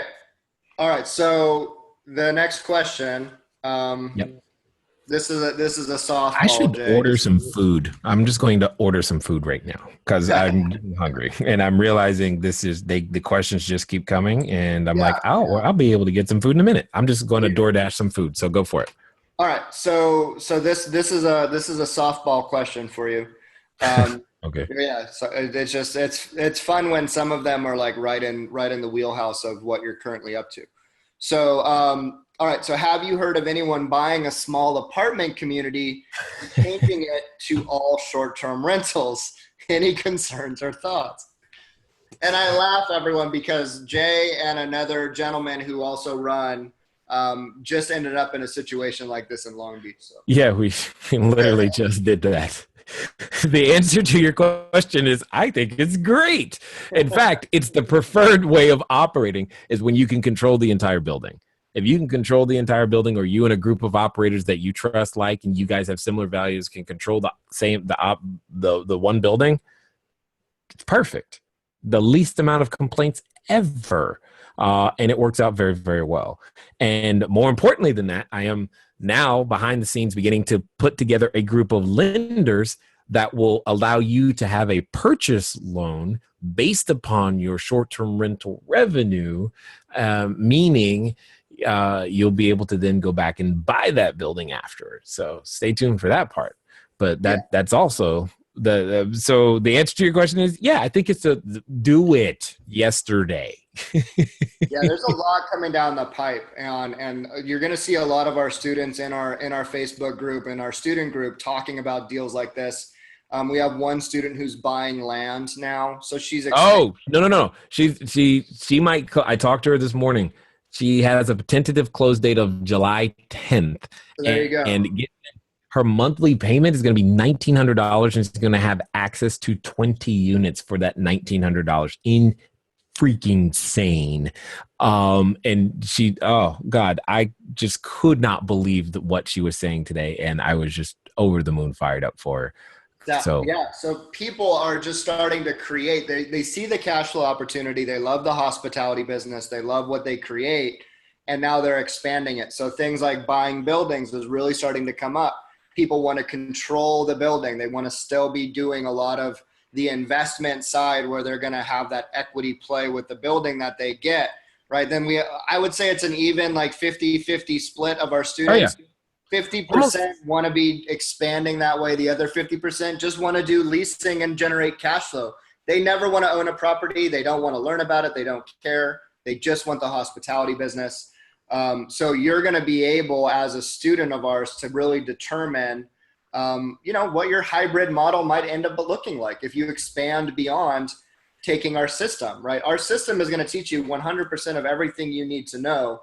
And then once you learn it and implement it, where you go, I mean, it's really endless. Like what our students are doing right now, like on their own, so exciting. It's just really, really exciting to see them see what's possible for themselves. That's just a perfect way to put it, right? And that's why I understand this is why CashFlowDiary exists, guys. For those of you who don't know the story, started a few years back because I had two business mentors pass away on the same day in a plane crash. And that got me to thinking, because at that time I only had about 117 houses. And I was thinking, like, if that had been me, what would have happened to my kids? What would they become? How would they grow up? Would they know what dad thought?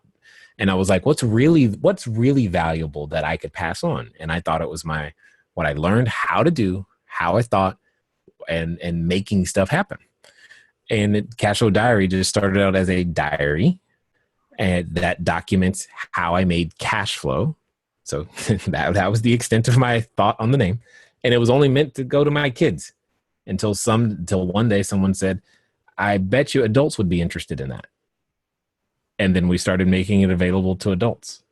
And then I learned that, hey, if the adults could do it, that meant my kids could too. And I had documented everything that needed to be documented in order for them to be successful. And that's all we continue to do, is to create entrepreneurs for that very specific purpose. And I just get excited more and more and more. And I think why I also get excited about short-term rentals is because it's, of all the things that we've ever taught, this is the only strategy where people have success fast enough to keep them engaged long enough to become who they ultimately need to become anyway. That doesn't mean our real estate students didn't experience success before, but not everybody had it in them already to stick with it long enough. They needed more smaller steps, bite-sized successes that they could take with them on their journey.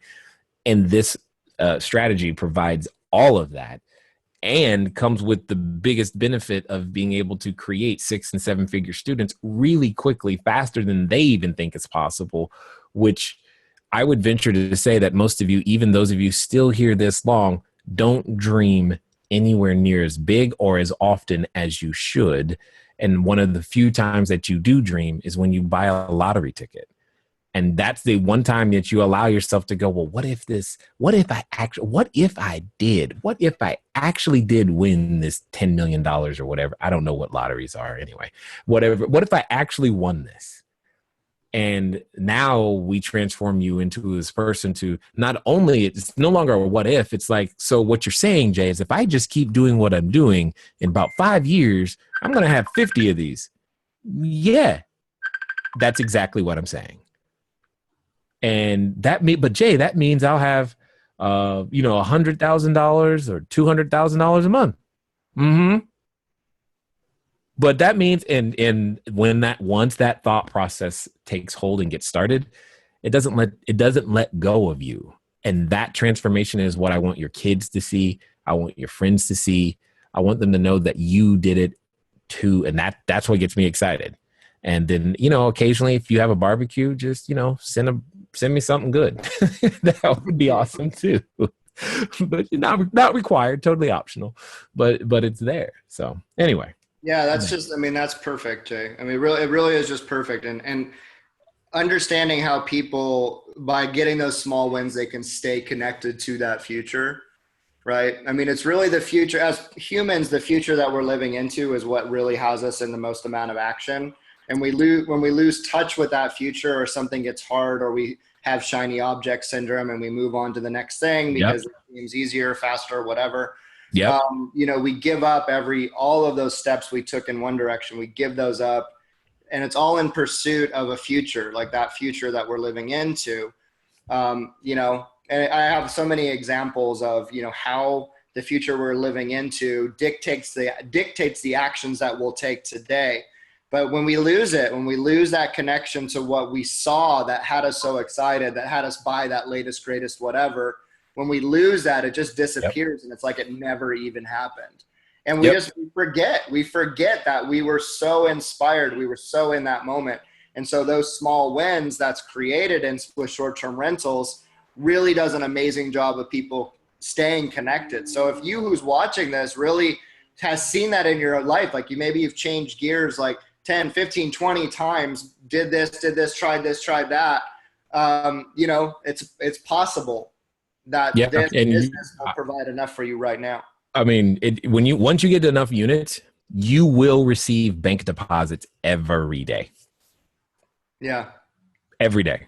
Yeah.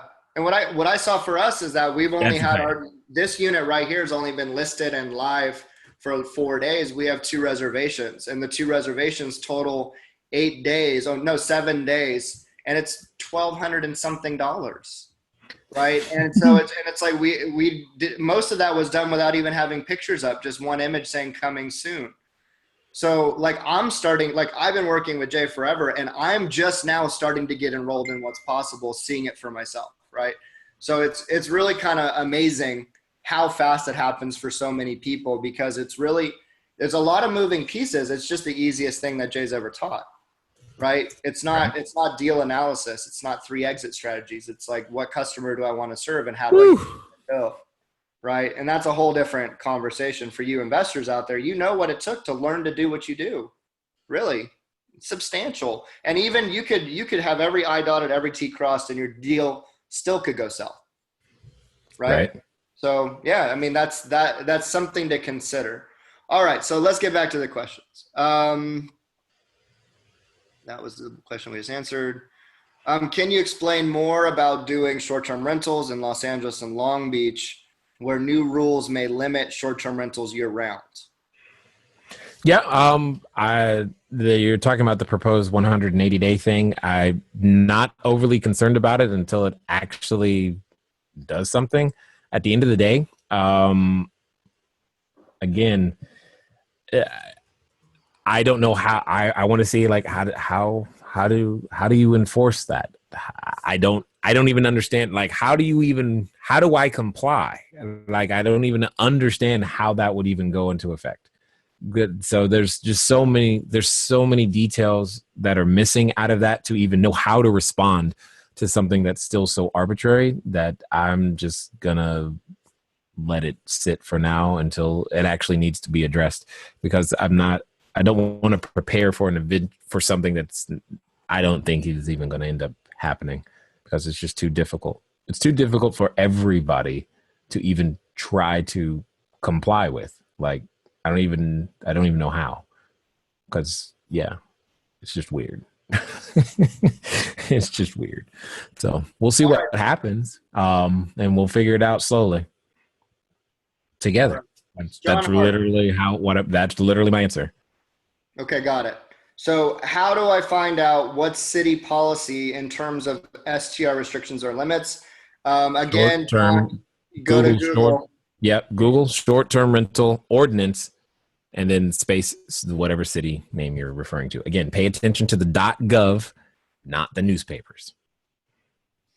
EB asks, you mentioned Florida students killing it on Expedia. Yes. Where can we get more info on this? I don't know what info you're looking for. They just post in our student group. So join our student group. And I don't know. It's not that, again, it's just a different, they're following all the other systems. It's just that they also put their listings on Expedia. HomeAway wasn't that great for me. I haven't tried Expedia yet for California, so I don't know. Booking.com, different story. So for what, and again, this is a function of each of the platforms. So a platform does well in certain geographic areas. For example, those of you, if you are here who are overseas, you're probably familiar with Wimdu, Flat for Day, or Flat for Day. In the US, you guys like, what's that? You don't even know what that is. But yet over there, it's something that they better be familiar with in order to make this thing work for them. And it's just a different platform. So there's not like some super secret, I need to do it that way. And nor does it mean that it's going to work for you just because you're in that geography. Understand there's a couple of things that also matter is the type of property. And that's like, for example, HomeAway does better typically with houses than they do with apartments. But that's part of the HomeAway's marketing and their demographic. So you've got a number of other things that play into that. But at the end of the day, if you understand who you want to serve and put that in front of the people where they are, you're going to do well. And for some reason, Expedia does well in Florida. Don't know why. Okay. Got it. So James Finney. Dave, this is for me. Dave, what exactly do you tell the landlord when you say my company has to be on the lease when the landlord asks why the company needs to be on the lease? So I say let me rewind real fast. Let me just give you like the brevity of how these conversations go. It always starts with a phone call. We ask about the unit, and we do our research on the unit to make sure that it's something that we're even interested in looking at, walk score, things like that. So we've done a little bit of legwork on the front end before we even end up in there. So we know about the unit. We've got some talking points in the back of our head if they're going to be helpful. So we go in there. We usually get the tour. Tour takes maybe 5 minutes because it's a 1-bedroom, 2-bedroom. They just kind of walk around. Not long. Right. At that point, my wife already has the property evaluation worksheet in her hand. Okay. And we're looking at things that normal tenants don't look at, right? We're looking at locks, right? We're like asking about parking, like what it takes to get into the unit, how does the gate work if there's a gate, things like that. So they're answering all the questions, but I know in the back of my mind that these are not normal tenants living their type of questions, right? So it's already in their head and I'm aware of that. And then we go, yeah, we absolutely love it, but there's just one thing. When we rent this, we would like our corporation to be on there. So I say we would like it. Everything I say is a little bit passive in the beginning. And they go, oh, okay, yeah, we do that. That's fine. That's the most uncomfortable ones where they say yes without questions. Because then it's up to me to like figure out what the next thing to say is. It's like, yeah, sure, no problem. You can put your corporation on there. Okay. Well, the reason why is because, and then I get into what Jay has trained us to say and how I talk about it. And basically, I love the phrase, does that make sense? Yup. I say that all the time. I have travelers coming in from overseas. So I live in an area that's very predominantly Asian. So we have a lot of Asian communities here, right? And so I have no shortage of Asian travelers, a lot of them first and second generation who still have family overseas, right? So they're getting a lot of visitors. And my wife is Asian. Her family is first generation. Her parents moved here. She was born and raised here. But they get a lot of people coming in from overseas. And what I also know culturally about them is that they prefer not to stay in a hotel if they're going to be there for longer than just a few days because they want to cook. They just do. They want to cook. They want a rice cooker, basic things like that. We stock this unit here with chopsticks and a rice cooker. Really, like we're speaking directly to that market. So we tell the property owner that we have a lot of Asian travelers that are coming over and we provide a place for them to stay that gives them extended stay amenities, bigger square footage. They may have 4 or 5 people. This is a 2-bedroom, etc. So I just explain what my company does, right? And I interject between each little bullet point, if you will. Does that make sense? Again, it circles back to understanding how this conversation occurs for that property owner, right? And by asking things like, does that make sense? Give them the opportunity to ask questions. They're going to start telling you all the ways to overcome those and to keep yourself positioned as a business that, that has all of these questions already figured out. this unit that I'm sitting in right now, it was a relatively simple conversation. I was avoiding saying things like Airbnb, and my property manager goes, "Oh, you're going to put it on Airbnb," and was super excited about it. Right. So it was just like, "Oh, okay. Like, got it. Like, this is perfectly fine with them." Right. And they were great with it. And ever since then, my property managers have been finding ways to come over and look at my unit.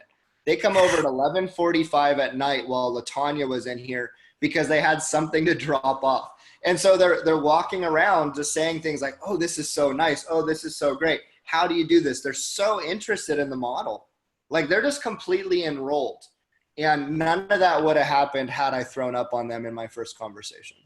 Just based on what I know and how she was being in that conversation, by asking her questions that had her ask questions, I was able to have a very smooth conversation about her now being excited that it's going to be listed on Airbnb.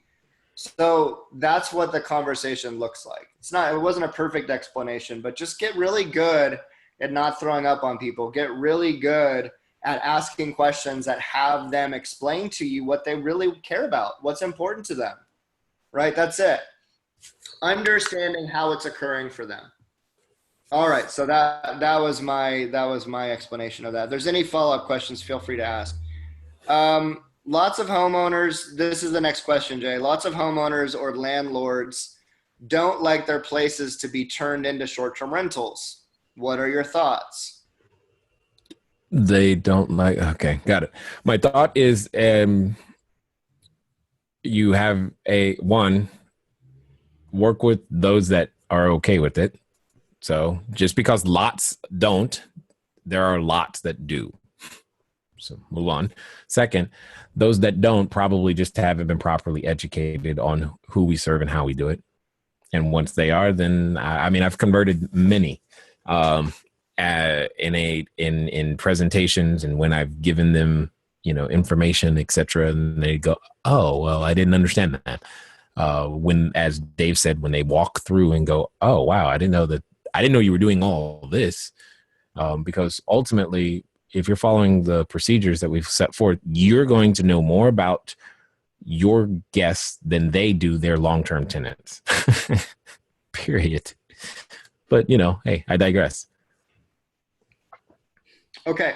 So this was sent to me privately, and I read it. I don't think it was meant to be private, but just in case, I'm not going to say a name. I'm an investor in a $2 million property, location omitted, on the market right now. I am trying to convince the other investors to pay off the hard money loan and turn this into a short-term rental. I'm assuming, if you want to like expand on this, I don't know if this is apartments or a single family residence, but we know it's a $2 million property.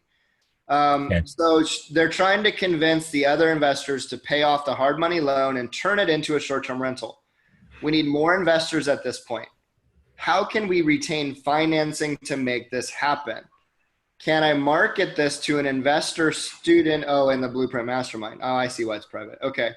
We've already gotten one studio to look at the possibility. The options are there. Can you market it to our students? No, you can't market it to our students, certainly not publicly. If you have existing relationships and you've got friends in that group, we certainly can't prevent you from having conversations, of course.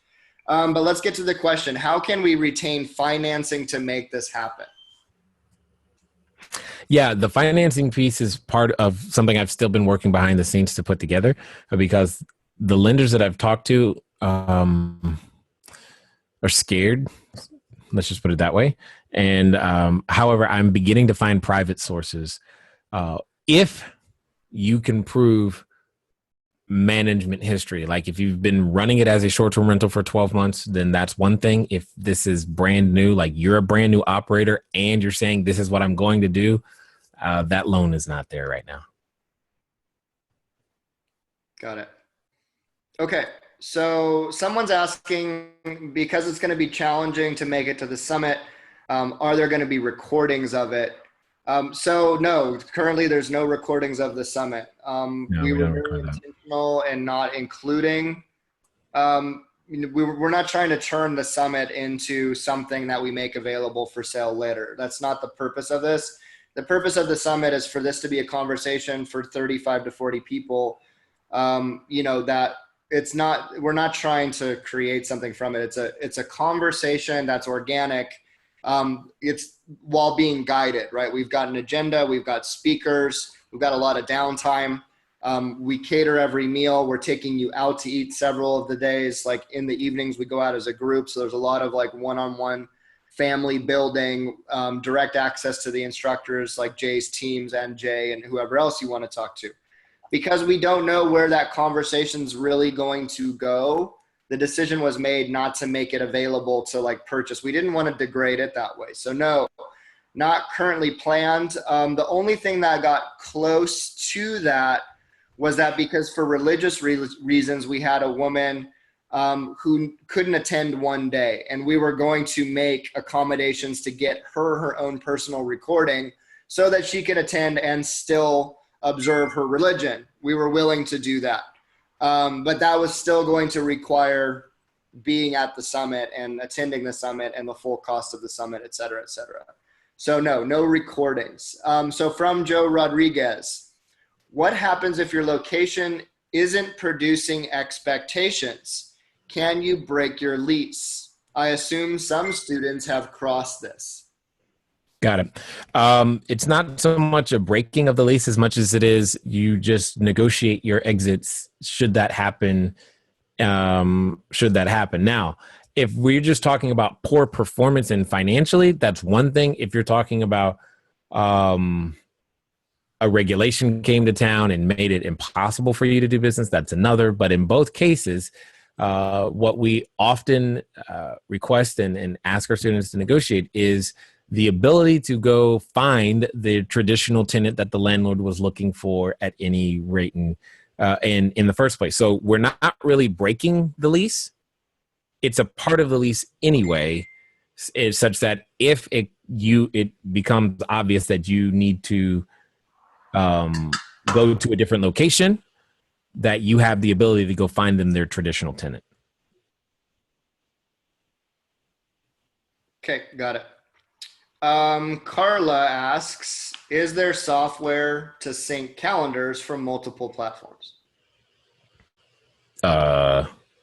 Yes. Yes. The core tenet of what we do is automating all of it. And I'll be real brief here, Jay. So when you look at any of the trainings that we've done, one of the things that Jay talks about pretty consistently, because it just makes a perfect example of the choice that you have. How busy do you really want to be versus how much would you prefer to automate? And everyone's answer is, well, we're going to automate this thing, right? And his example is the communication that you're going to have from people who might want to book your place. So let's say that let's just work with one unit real fast. You've got one unit, it's listed on Airbnb. Let's say that's the only place that it's located. 100 people come and look at that unit. They're browsing for a place to stay.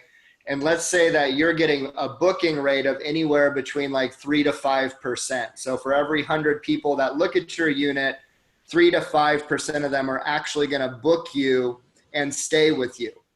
That's great, right? That's average. It can be higher, it can be lower, whatever, but your numbers will be your numbers. However, for those 3 to 5 people that stay with you, are they the only ones that are going to have questions about, do they need a car and where's the closest grocery store, et cetera, et cetera? No. Even if you put that in your listing, they're not going to read your listing. They're still going to be asking you questions. So let's say that you're getting an inquiry rate of like 10 to 20%. So for every person that comes and looks, 10 to 20 of them are sending you emails. Well, as a one-person show, that's already annoying.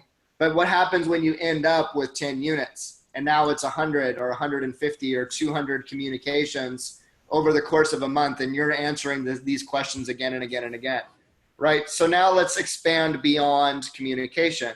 What happens when your pricing changes and your unit's listed on 5 platforms? Now you got to go in and change that 5 different times. Well, now you have 30 units. Well, now you have to change it 30 times, but you're on 5 platforms, 150 times. So all of these things are going to suck the life out of you and drive you completely insane if you didn't have automation. So the whole point of our short-term rental mastermind business system, the whole point of the short-term rental automated summit, the short-term automated rental, is to automate all of this. So we're going to show you exactly how you automate your pricing, how you automate guest communication. You build it one time and then you plug your units into your system, right? So your templates are going to be the same. Your scripts are going to be the same. Updating your pricing is pushing a button. Communicating with your guests is sending a template, and managing it all in one location. So yeah, there is, Carla, there's absolutely platforms for this. And it's the whole reason that we built this. It's why the automation is why Jay has 30 units running on 90 minutes a day, not 30 units sucking the life out of him 12 hours a day, all day, every day, wanting to quit, right? So the automation is the piece of this that makes it all work. So yeah, that's it. Okay. We good? Yeah, I'm good. Next All one. right. Do you teach about operating units in multiple geographic markets? Oh, yeah. That's exactly why the system is designed the way it is so that I personally can, I know it sounds crazy, but for those of you who may not be familiar with the geography, when I say Orange County and LA, although they're close to each other, they might as well be in a completely different state. They're different states. Yeah. Because it takes so long to get there. And yeah, so yeah, the system is designed for that. In fact, one student started in Alaska, then moved to Texas, but still runs the unit in Alaska. We have a number of people operating at distances, and that's the point. And what's been really funny recently is watching people get started, and then they're testing the system. So they go to Tahiti or the Bahamas or somewhere else, and they're like, "Oh my God, I can't believe it still works. This is great." So it's always funny, but yeah.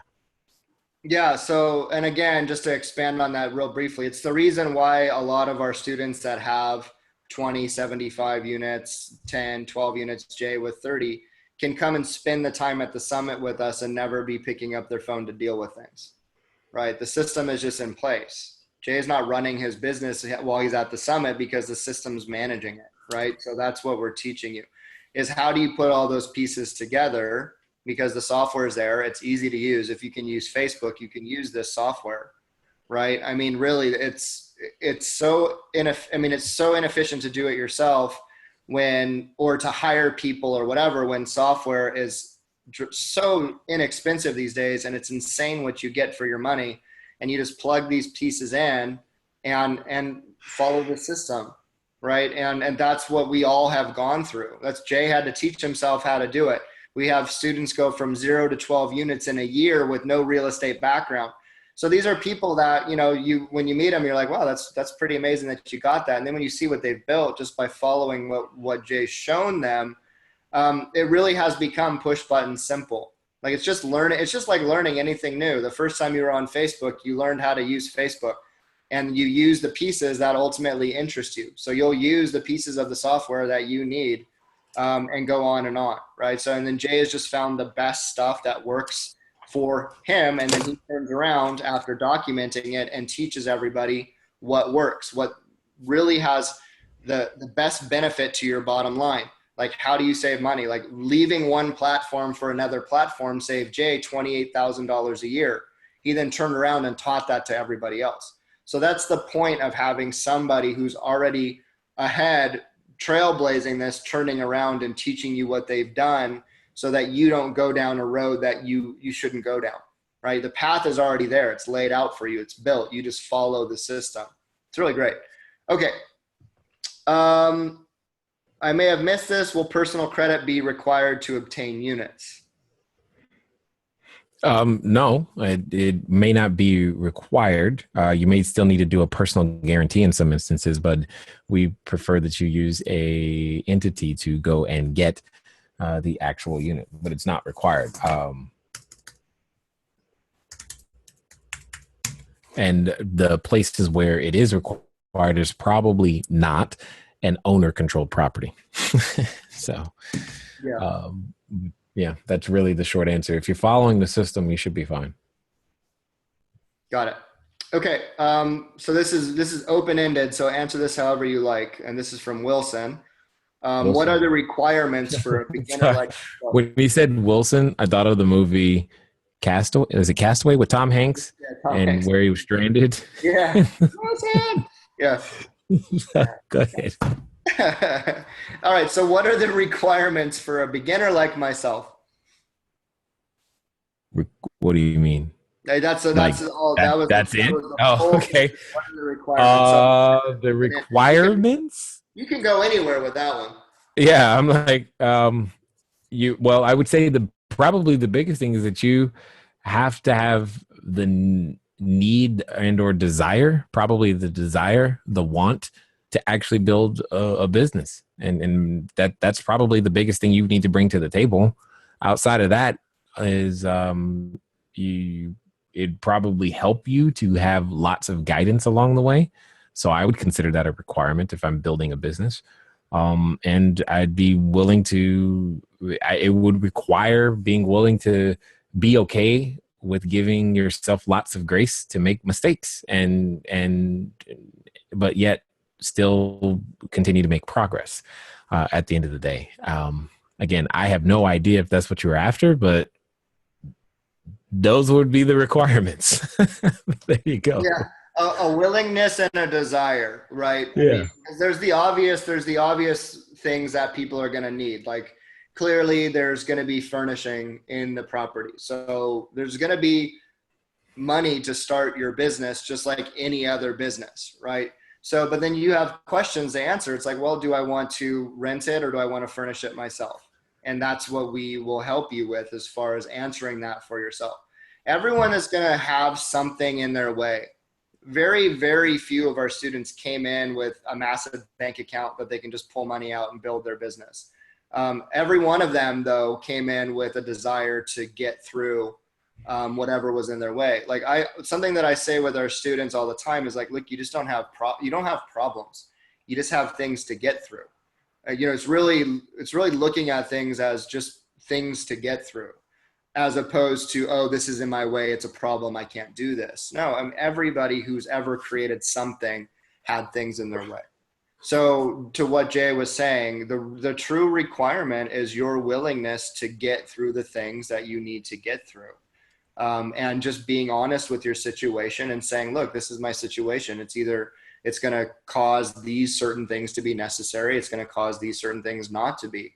And everybody's going to have that conversation with themselves. Like only you can answer whether or not you've got the grit to push through whatever's in your way.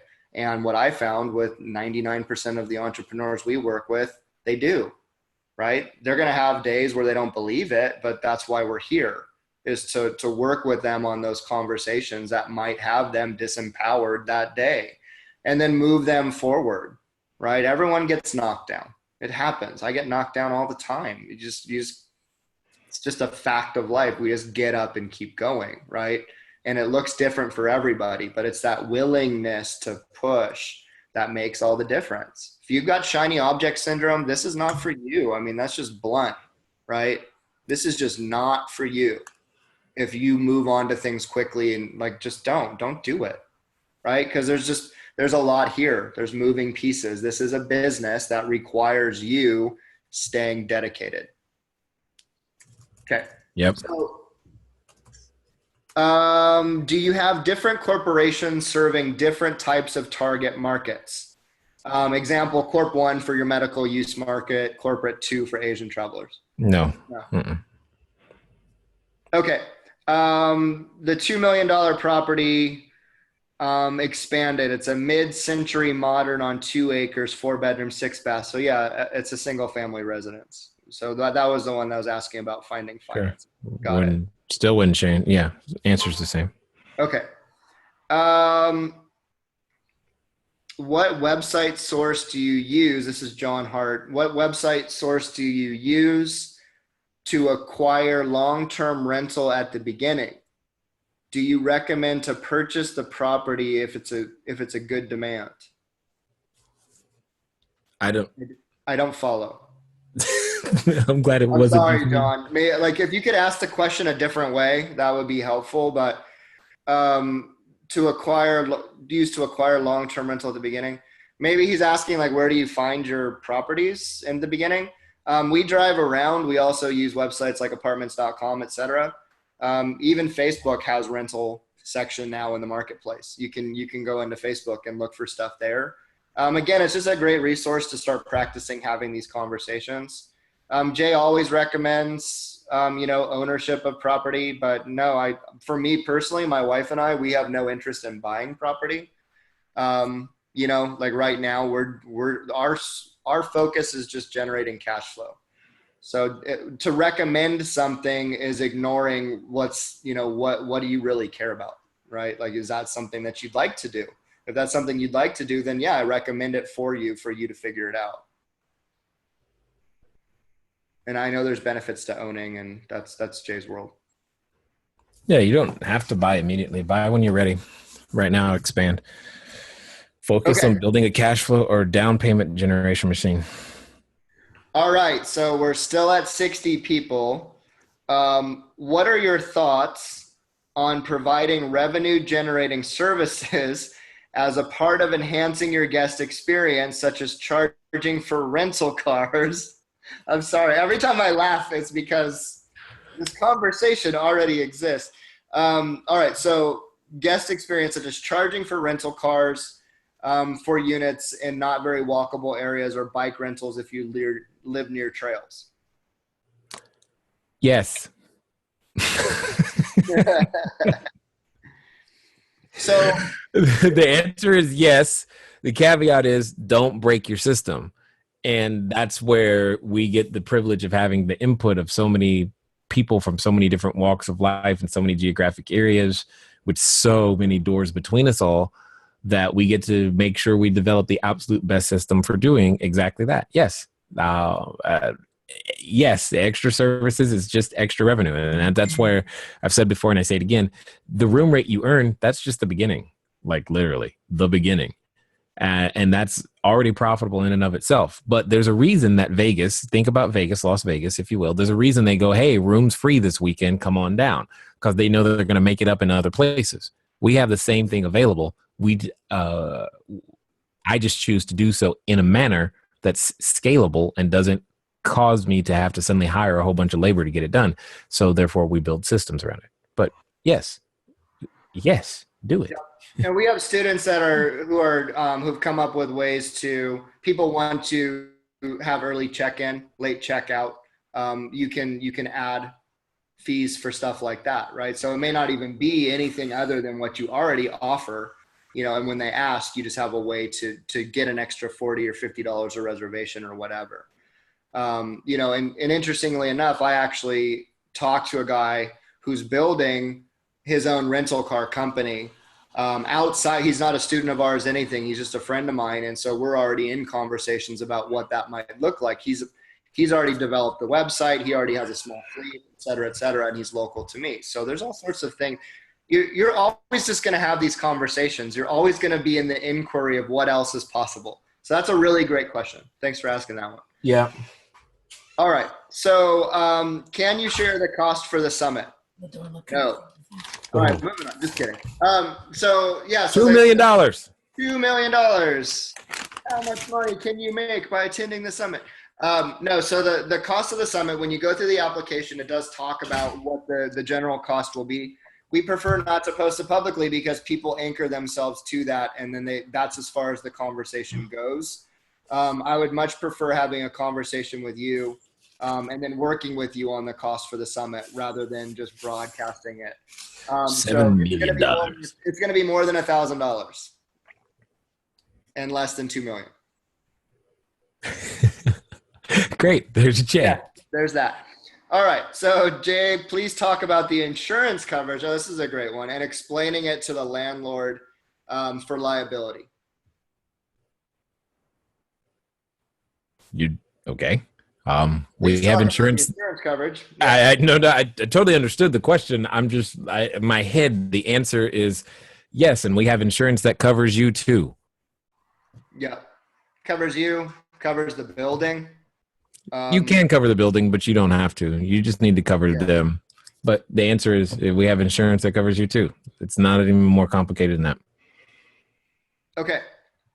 That's All right. literally So, yeah. So we have a number of companies that we use here in the United States, and then you go to Canada and those companies change, and et cetera, et cetera. So the insurance is specific to this business model. So that insurance exists. And really the questions that we get from the property owners are typically in that world. And when they see just how much coverage we're actually holding, it answers all their questions. There's really no concern after they see what the policy looks like.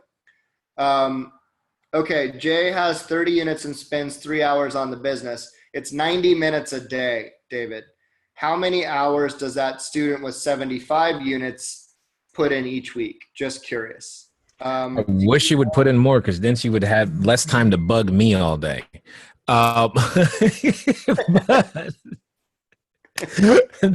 Honestly, I don't know, but it's not much because they're rare. I mean, every time I talk to them, they're somewhere else geographically, like legit, no joke. Every weekend they're traveling.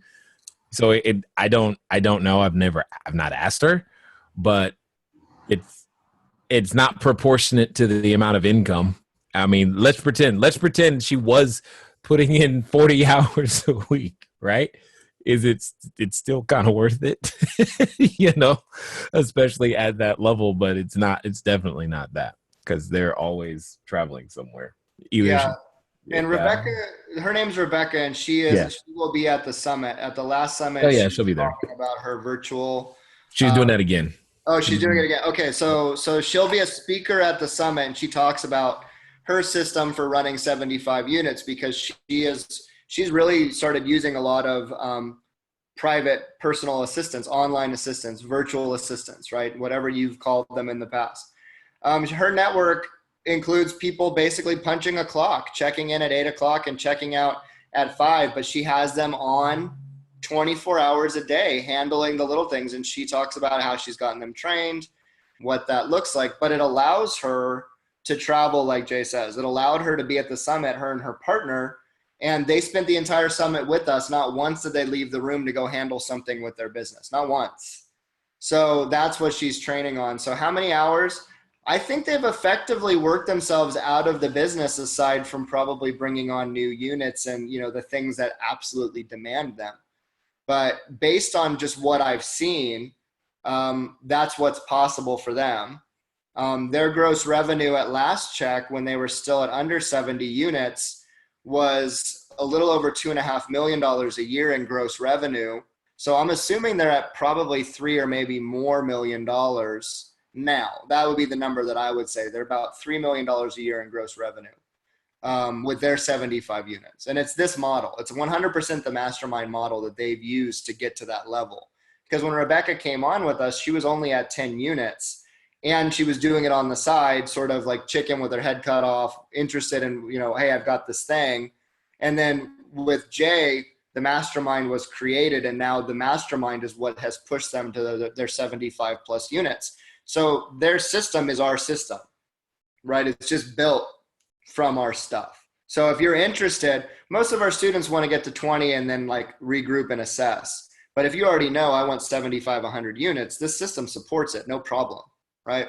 Okay, next question. So, Carrie Morales, have some of your students had a spouse or partner unwilling to participate, and how did they overcome it? Yes. Sorry, I got a little excited. That is so common. Carrie, is it Carrie? Carrie, right? Yeah, Carrie Morales. Yeah, that is so common. And what has happened over and over and over again is the person who is participating they start having they're talking to the vendors or going through the process, and their spouse overhears what's going on, and then they go, well, I can do that part, and I can help this and this. That has happened so many times. It's not even funny anymore. And even so much so that one of our students in Florida, her husband was total anti, she had to work for weeks to get him to let her participate in the information, and now he's like all you need to quit your job now because this is costing us money. You going to work, you need to build more. It's I've seen it happen so many times. It's funny. I find it funny. I find it ironic. Yeah. And Jill, my wife, Jill, and I, we decided a long time ago, I've had a real estate business for a while, and I wasn't sure if I was going to go back to it. And this got my attention immediately, and not so much Jill. She, very committed to a lot of other things, not just her job, but other places that she gives her time. And it just grew on her, and it wasn't me convincing her. It was just her starting to see what was possible in the business, as a way to resolve a lot of questions we had about our future. Right. And the more that she learned about it, the more she realized what she was actually going to be building. She fell in love with the hospitality side. And she came on board, so much on board that she actually now is the CEO of our corporation and will be handling 80% of it. And the other 20%, I am there in support. Like, I've got more skill as far as having conversations with property owners and that sort of stuff. But she is much more qualified with logistics and pricing and being an organized person, just being organized. She's just a much more organized person than I am. And so this business is great for her as far as like, those are the pieces that she's holding on to. And I support her when she asks, but yeah, we're a team, but she's really doing the majority of it so that I can continue doing the work with the students that I do. And also supporting Jay and the behind the scenes stuff. So yeah, we really figured out what that's going to look like, but we didn't really sit down and figure it out. It figured it out for us. It just became clear. Yep. Right? And so I think really what I would recommend is just remove the word convincing from it, and have conversations for what's possible, like really enroll them in what this business in the future will look like once you get it going. And when you have enrolling conversations with people, when you're so moved and you're inspired and you're just touched by what you're up to, by default, they're going to see that and be moved, touched, and inspired as well. And when that happens, you're gonna just create partnership. Now, what advice do I have if that partnership never happens? I don't know. I mean, I really don't know. I just recommend that you have it always be a conversation about what's possible, not convincing or demanding or fighting or any of that stuff. I find that that's best with a spouse. It's best with a business partner. Just clear communication, right? Just really just having, there's nothing that can't be resolved in clear communication, right? Just nothing. Other thing that I was going to say on this whole topic is that you also need to have that conversation, or at least we did, with our kids as well. And now let's just say that my kids are really excited for us to get to 55 units because 55 units equals a pet in the house. And that's a whole nother story. So, if they can get to have their dog, they're excited about it. And they'll do whatever you want to get your kids enrolled, attach these things to something that they want to do, and they're bought into the vision as well.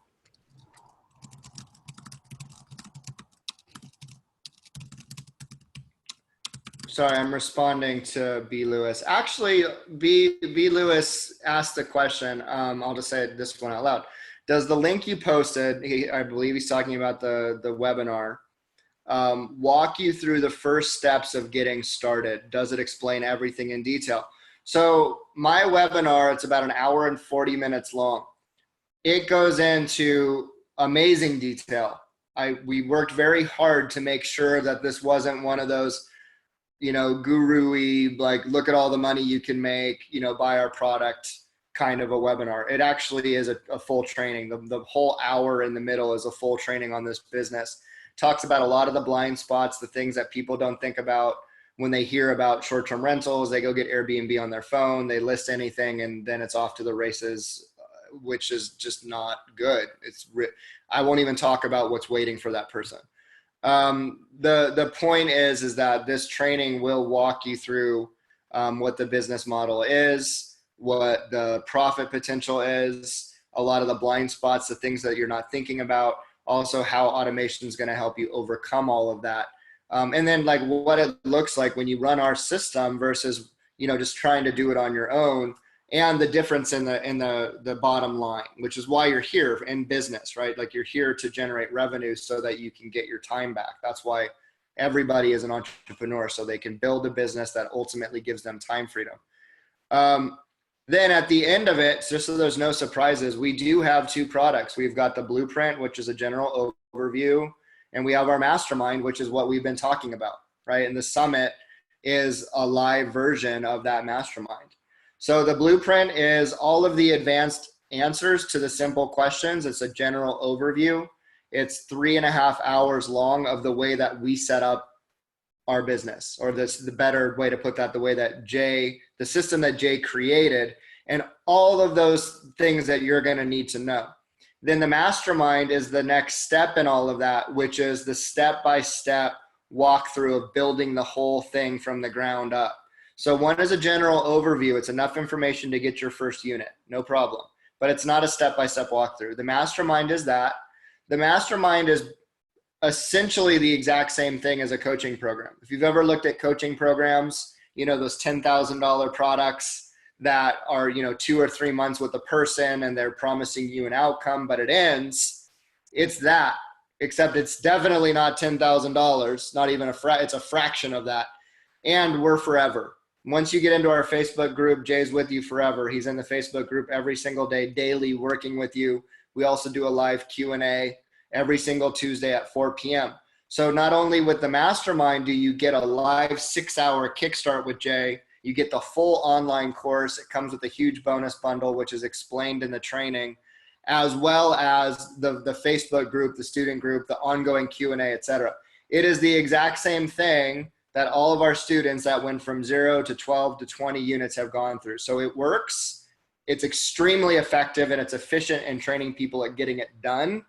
And just one more thing that I'm proud of, just recently, June 29th, we were featured in USA Today, reached out to by USA Today and featured as the master's degree, if there were such a thing, of this business model, because nobody's training on what this business actually looks like to run it at a high level, meaning 10 units or more. Everybody else is doing like kick the tire kind of stuff, and they don't support. There's no ongoing support, and they're intentional in that. We're not that. We're here for the entrepreneur. We always have been. We're a community first. We just happen to document what we do, and we put it in front of you. That's it. We document what we do. We put it in front of you. Once you're our student, you're a part of our family forever. There's no ongoing monthly anything, right? It's a one-time investment in your future. Get started with us. Coaching program that's priced like a course. So it's a little ridiculous how much time Jay gives back to the students without asking for anything extra monetarily in return. But that's his heart, and that's who we are, and we stand for entrepreneurs. That's it, bottom line. So hopefully that answered your question. So the Mastermind, the link is in the group. The webinar is in the group, cashflowdiary.com/mm for masterminds. That'll take you through it. Please set aside about an hour and 40 minutes to get through the whole thing. But it is that rock solid training in the middle. And then at the end, it'll tell you about our products. And if you consider doing business with us, thank you. If you do business with us, really, just thanks. We love it. Okay, so please describe what the best location would look like. Look outside your window. You're probably staring at it. Okay, go ahead, Jay. You're on mute, Jay. I'll unmute you. Oh, we're fighting. All right, go ahead. I think that's the third time that same question has been asked. That's Yeah. like it's like they keep trying to find a new way to ask it. And the answer to the best location is the location that your customer wants. Period. What does that mean, Jay? That means if they are looking for an urban experience in the downtown area, and that's who you're looking to serve, then an urban experience in the downtown area is what you're after. If you're looking for that wilderness experience in the middle of nowhere, then that's going to be the best location for the customer looking for that experience. It's about the experience. It's not the zip code. Okay. All right. Joe Rodriguez, have you or your students used a model where leasing rooms in a medium or larger home? Okay. So have you or your students used a model where, I imagine there's a missing word there, where you use leasing rooms in a medium or larger home? Seems that would cash flow better than leasing individual apartment units. What do you think? So I think he's saying like leasing a room for rent as opposed to a Yeah, full. no. I understood. Okay, There's pros and cons to that. So I will always slant towards what's going to require the least amount of labor. As soon as as soon as we're talking about sharing rooms inside under one roof, inside the same unit, we have a new management issue to deal with because we've got personalities and people, like whose turn is it for the bathroom and kitchen stuff, which can require more hands-on than I want to try to build and or systematize, which therefore means I need labor. And so, that's really what it comes down to. It's a completely different experience, and it's just something we've chosen to not do. But I know that there are some students in the group who are doing that. And they're experiencing exactly what I'm talking about, where they have to hire more people and management issues and conflicts between, guests who are, that's just not stuff I care to deal with. Yeah. I think more to that, Jay, something you told me that always stuck with me, because that was a question that I had early. Like, some people had homes already, 3-4 bedroom homes. Why not just divide those into 4 units? Because you're already in the home, you control 100% of it. And something you said to me was that it wasn't a bad idea, but do you really want to manage 4 different possible personalities living in one home at a time? And then what happens if something goes south or somebody moves out and a new person moves in and it creates this whole new element staying in your property? Is that really something that you want to be responsible for? Right. And that stuck with me because, you know that like one in 1,000 of your reservations, you might have a person that's like, okay, I need to deal with this person because it's hospitality. That's inevitable. But now you're inviting that 4 times more often. Right. Does that make sense? At least you could say, there's just that many more possibilities of problems. I just don't want to deal with it. You can. It makes money. It's not bad. Hostels exist for a reason. Yeah. It's not something I choose to deal with. And we do have a student that created a hostel using this model. Yep. All right. Exactly what I was thinking about. I was just like, and he has his own set of unique challenges related to that, but that's what it is. Yeah. All right. So Doug asks that he lives somewhere near you, Jay. Okay. Currently stalking you. Just kidding. I live somewhere near you. Like he's outside my door. Sorry. All right. So I live somewhere near you, Jay. Which city do you recommend I start in?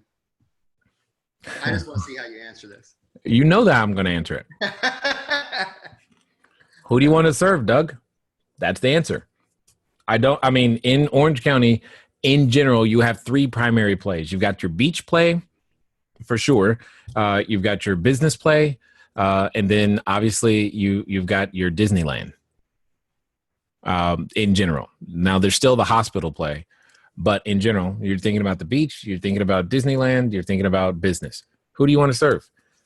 And go near to where they are. So again, in the mastermind module, number 1, under how to find a location, we go through that process of how to break down who do you want to serve and determine that location. So there is no wrong place to start anywhere. We could be talking Montana. It'd be the same thing, same process. It doesn't matter. There's no wrong place to start. Just start. I recommend you start. Starting is better than not starting. That's it. Okay, so to Doug, he asks a new question, which you're going to say the same thing to, which is better, house or apartment? Yes. Yeah. Which is better, house or an apartment? Yes. Yes, got it. Yes. Who do you want to serve, Doug? Yeah, it's really the same question. Yep. Yeah, that's the bottom line. It comes down to who do you want to serve. You're gonna find most people do it in apartments. The reason that look, a 1-bedroom versus a 2-bedroom, it's not just a difference in bedrooms. It's the difference in the number of people traveling and what it takes to get all of those people to coordinate to get into your unit. So they're going to reserve differently. People that are coming alone and only want a 1-bedroom, they're going to book much closer to their reservation time versus people that are coming in large groups, need a longer lead time, et cetera, right? So these are all things that you might be considering as you're getting started. So if you want to start fast and you want people to start booking your place right away from the day that you list it, and you want to really have limit your costs, then the answer would probably be, after you figured out who you're serving, a smaller 1-bedroom apartment, because you're going to probably get reservations faster with a single traveler or 2 people, a husband and a wife and their kid, who in a moment are booking a place versus 6 people coming who now need to figure out who's paying who back, et cetera, right? So all of these things factor in, and it's all covered. All of this is covered inside of the system. But as you're determining your traveler type, it all comes down to your area, what you want to do as the business owner.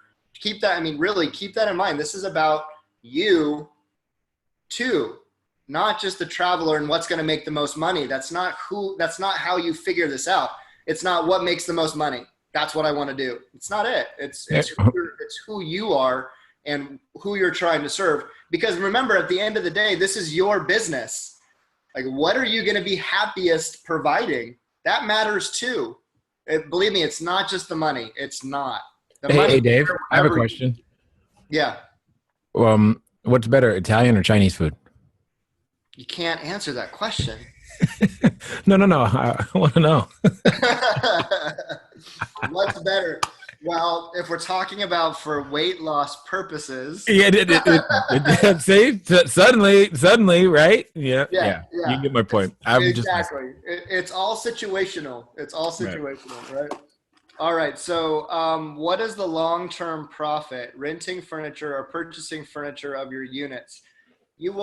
Okay, I'll let Jay answer that. I have my opinions on that, but no, I want to hear your opinion, because it'll be different, because I already know what I'm going to say, and I've already said it once already. So I want to hear what you got. So for me, we bought our furniture, right, for a number of reasons. Taxes, that was a factor, right? So now we're going to be able to depreciate the furniture when we file our taxes, which is going to really qualify us for a lot of money back, right? And then on top of that, it was a one-time investment, and now I never need to pay for it again. So we're talking about monthly ROI, right? Monthly ROI at that point. If I was to furnish this one, the unit I'm sitting in is 1,000 square feet, 2-bedroom. If I was to rent all this furniture in a similar style to what we went for, I'd probably be giving up, easily, probably $700 to $800 a month. It's $800. And this is rent to rent, not rent to own. So I'm going to have to pay that forever. Right. And so I'm now giving up $800 a month in profit into my business by choosing renting over buying. Now that's me. These are the decisions you make for yourself and what you need to do for your business. We have one student who's got 12 units, where the majority of his units, he's renting the furniture because that works for his schedule, land grab conversation, right? He wants to go faster. He doesn't want to rely on going out and finding funding and working with these organizations that will fund him in his current state, if you will, the state of his current business. So renting works for him, but he's doing it in studio apartments and 1-bedrooms. His rental costs are like $350 to $450 a month. He's willing to do that to expand his business faster, because in his estimation, the more units he's going to get, he's going to make up that difference, right? So these are all the things that you determine for yourself. We're choosing buying because we can, and there's benefits to that for us, right? So that's my answer on that. No, I'm good. You did it. It sounds great. Perfect. All right. All right. So, Keisha, you may have answered this when I stepped away. So if so, disregard. Oh, but do you have different corporations serving different types of target markets? Yes, we answered that. And the answer is no. It's one corporation regardless of your traveler type. Something amazing's happened. We've reached the end of the questions. I have also reached the end of the food I ordered. Jay's re-energized and ready. Should there be? So look, there is a possibility that I went past your question on accident. It does happen. I answer every question. We don't skip a single one. Have we really been here since? Oh my God. Yeah, we've been here for a little over 3 hours now. Yeah, I just looked at that. Yeah. So yeah, there are people have been coming in as recently as like the last half hour. We have people still showing up, leaving, and what have you. All right. So yeah, if I missed your question, it wasn't on purpose. We don't selectively omit anything. So if I missed it, if you would copy and paste it and just drop it back in the chat, I will get to it. We will answer literally every question, even if we've already answered it. All right. 3 times, in fact. Yeah. All right, so Terry asks one more. Yeah, and Keisha, you're welcome. I'm glad that you're finding this valuable. One more for the Nordstrom traveler. How much is the average investment for furnishing a unit like yours, and how long will it take to pay off before you reach a cash flow? Jay? Okay. First, we have to work on just the definition of terms. Cash flow is something that happens out of operational expenses, and Dave will cash flow next month. If not, yeah, he'll cash flow next month. But what I think you're really saying is the payback period. The payback period for Dave is probably 8 to 10 months. That's my guess on the numbers. Again, I've not, while I don't have hard numbers on units in his geographic area, I'm extrapolating based upon what I know 2 bedrooms should do or what I believe 2 bedrooms would do in that particular area based upon what my 2 bedrooms do. And then what was the other part? How much does it cost? How much is the average of $25 per square foot is what you're always looking at. $25 per square foot. Start with that number and just know that after you get going, you'll be able to work that number down. Yeah.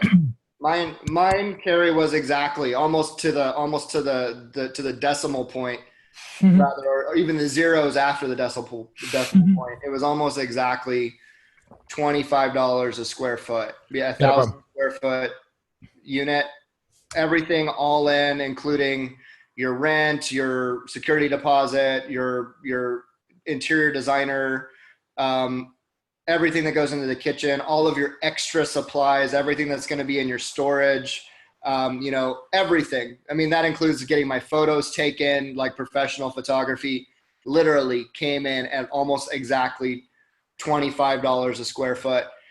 Something that I did say at the beginning is that my wife, because she is all about saving money long-term, she bought things in bulk where that would make a difference. So we do have we have a whole extra kitchen set for our next unit that we now will no longer need to pay for, et cetera, et cetera. We have double of a lot of things ready for the next unit already. So my costs already are going to go down on the next one. There's things that we did this time that we now know not to do next time. Nothing wrong, but it could add $50 here, $50 there. So we can ultimately, make up for it, or we find a new place to buy something or whatever. Right. And as I speak, even more people, one other person just showed up. This is crazy. All right. So they must have heard that they're still going. Get there quickly. So yeah. And look, and again, you're saying Nordstrom traveler, right? There's no reason why I couldn't have not gone as nice as we did in this unit and had a lower budget. We didn't have to pick the nice kitchen stuff. We picked really amazing kitchenware, pots, pans, dishes, things like that. We didn't have to do that. We could have dramatically lowered our expenses. I didn't have to pay somebody to build my unit, but here's the thing. My unit wouldn't be done right now. My unit would be done in another week or two. So how long would it be before reservations started coming in? So we factor that kind of stuff into our build out costs as well. So I hand a check to an interior designer and it's done in 3 days versus I now need to learn how to be an interior designer and go buy the furniture and get it delivered and build it and take out the boxes and do all that stuff myself. All of this stuff, that $25 a square foot, includes it being built, not just getting the stuff. It includes the build of the unit, having it handed off to you when it's done. 100% of it done for $25 a square foot, right? So 100% of it done means you pick what goes in the kitchen, you order the electronics, and your build out crew reasonably, feasibly can even go pick all that stuff up from the electronics store for you. You don't even need to have it sent to you and then you bring it over. You can work it out that everything other than you hitting buy is handled. So it's really unique in that all of that fits so neatly into $25 a square foot. So can you get it done for 50% off what we're saying? Of course. You're just going to be paying in time. And especially on your first couple, if you can afford to do it the way that I'm saying it, lump it all in one bulk rate, have them build it. And then down the road, you can update that, right? You can find a new crew. You can do this other pieces yourself if you really care about saving that 50% enough. I know, and something Jay's told me, is that I will never go that route. Because if it's me building the unit, I probably, that would be enough of an impediment for me to maybe even not do this business, right? Because it's just so worth it to me to have it done for me that I will take a few more months of needing to pay it off in order to have the peace of mind just to have it done for me. There's no way. There are so many things like that. Sorry to cut you off, Dave, but there are so many things like that, guys, that if you want to make it more labor intensive, you totally can. But here's what I'd implore you. As I said, CashFlowDiary has existed to help create entrepreneurs. Well, entrepreneurial thinking is thus. You declare, for lack of a better way of putting it, declare what you believe your time is worth. And if I said to you that what if you said to yourself, all right, my time is, I have now decided that my time is worth, and I'm making up numbers, $200 an hour. Okay, great. If I said $200 an hour, then awesome. That means anything that is valued at less than $200 an hour, I don't personally do. And I should only be focused on my personal time on activities that are $200 an hour activities and above. And then you say to me, well, Jay, that's true, but my first unit is not going to help me earn $200 an hour. You are correct. But if you stay focused on the activities that get you into that $200 an hour category, you will only be doing them and not investing time unboxing, breaking down boxes, hanging pictures, getting rid of the trash. You have no idea how much trash, by the way, is generated and recycled through this process. It's insane. Packing, double checking your packing list, doing all the stuff that it takes. It's like moving, but in a condensed period of time over and over and over again. And you don't want to do that. I'm one of those people where I like track and measure my income on a per minute basis because it's good to have some sort of measure. And that's one of the things that I am always after, is making sure that every minute I am physically alive, whether awake or sleep, my per minute income continues to increase. That when that happens, it means I have been focused on the correct activities. When it goes down, it means I'm not focused on the correct activities. And the same is true for you. So I know you say to yourself, but I'm saving time. Okay. Or I'm saving money but no, you're burning time. That's time that sounds like you should be reading a book or developing a better system or putting your processes in place, putting your Trello board together, all the stuff that we've got for you, that it's probably those other things that you should be doing that you haven't done yet. Even though you may not, your enterprise may not have all those other things yet, you should be, because it costs you way more money, way more time, money and time, to be able to go do those things yourself. So you can get the dollar cost down, but you can't get that time cost back, man. Don't spend it in the first place. Yeah, it's really kind of fantastic what happens when you think about things in those terms, and that it's a challenge, right? Again, like we mentioned earlier, much earlier, it's just a muscle that you flex. Right. But what we got clear on, what my wife and I got clear on, is that we were going to set up our business that way from the beginning. And we may be sitting in our first unit, but the automation that we're putting in place is designed for 20 units. Like we're already like did we need to do that? No, we didn't. We could have easily just grabbed spreadsheets and done things completely differently. But then you're already breaking the system and you're not planning to scale. So getting that plan early before you even get your first unit, knowing exactly who you're going to be for your business and what that business is going to look like, you get that automation in place. And I reached out to Jay. I'm just like, hey, Jay, do I even need this piece of software? I mean, we've only got this unit. And I heard him talk about it before, but it's like, really? Do I really need to do that now? And he's like, no, look, the people that haven't done this have ended up in bad situations. Like you just put it in now. Like just put it in now. And we did it because we're listening to his guidance and planning for those moments. Things like staying in your unit for 24 hours before you ever let other people stay in it is integral, right? And these are all the things that people just don't teach you. Like you just don't know what's not going to work. Like staying in our unit told us that 2 of our outlets didn't work. Yep. Right? 2 of our outlets didn't work. So as I was getting ready, for those of you that have been here since the beginning, we saw an electrician in my unit walking around fixing all that stuff up, right? Because our first reservations don't start for 4 or 5 days from now. So we already have reservations on our unit, and that happened in less than 3 days of being live. No, I'm sorry, in less than 48 hours of being listed, even without images, we got our first reservations.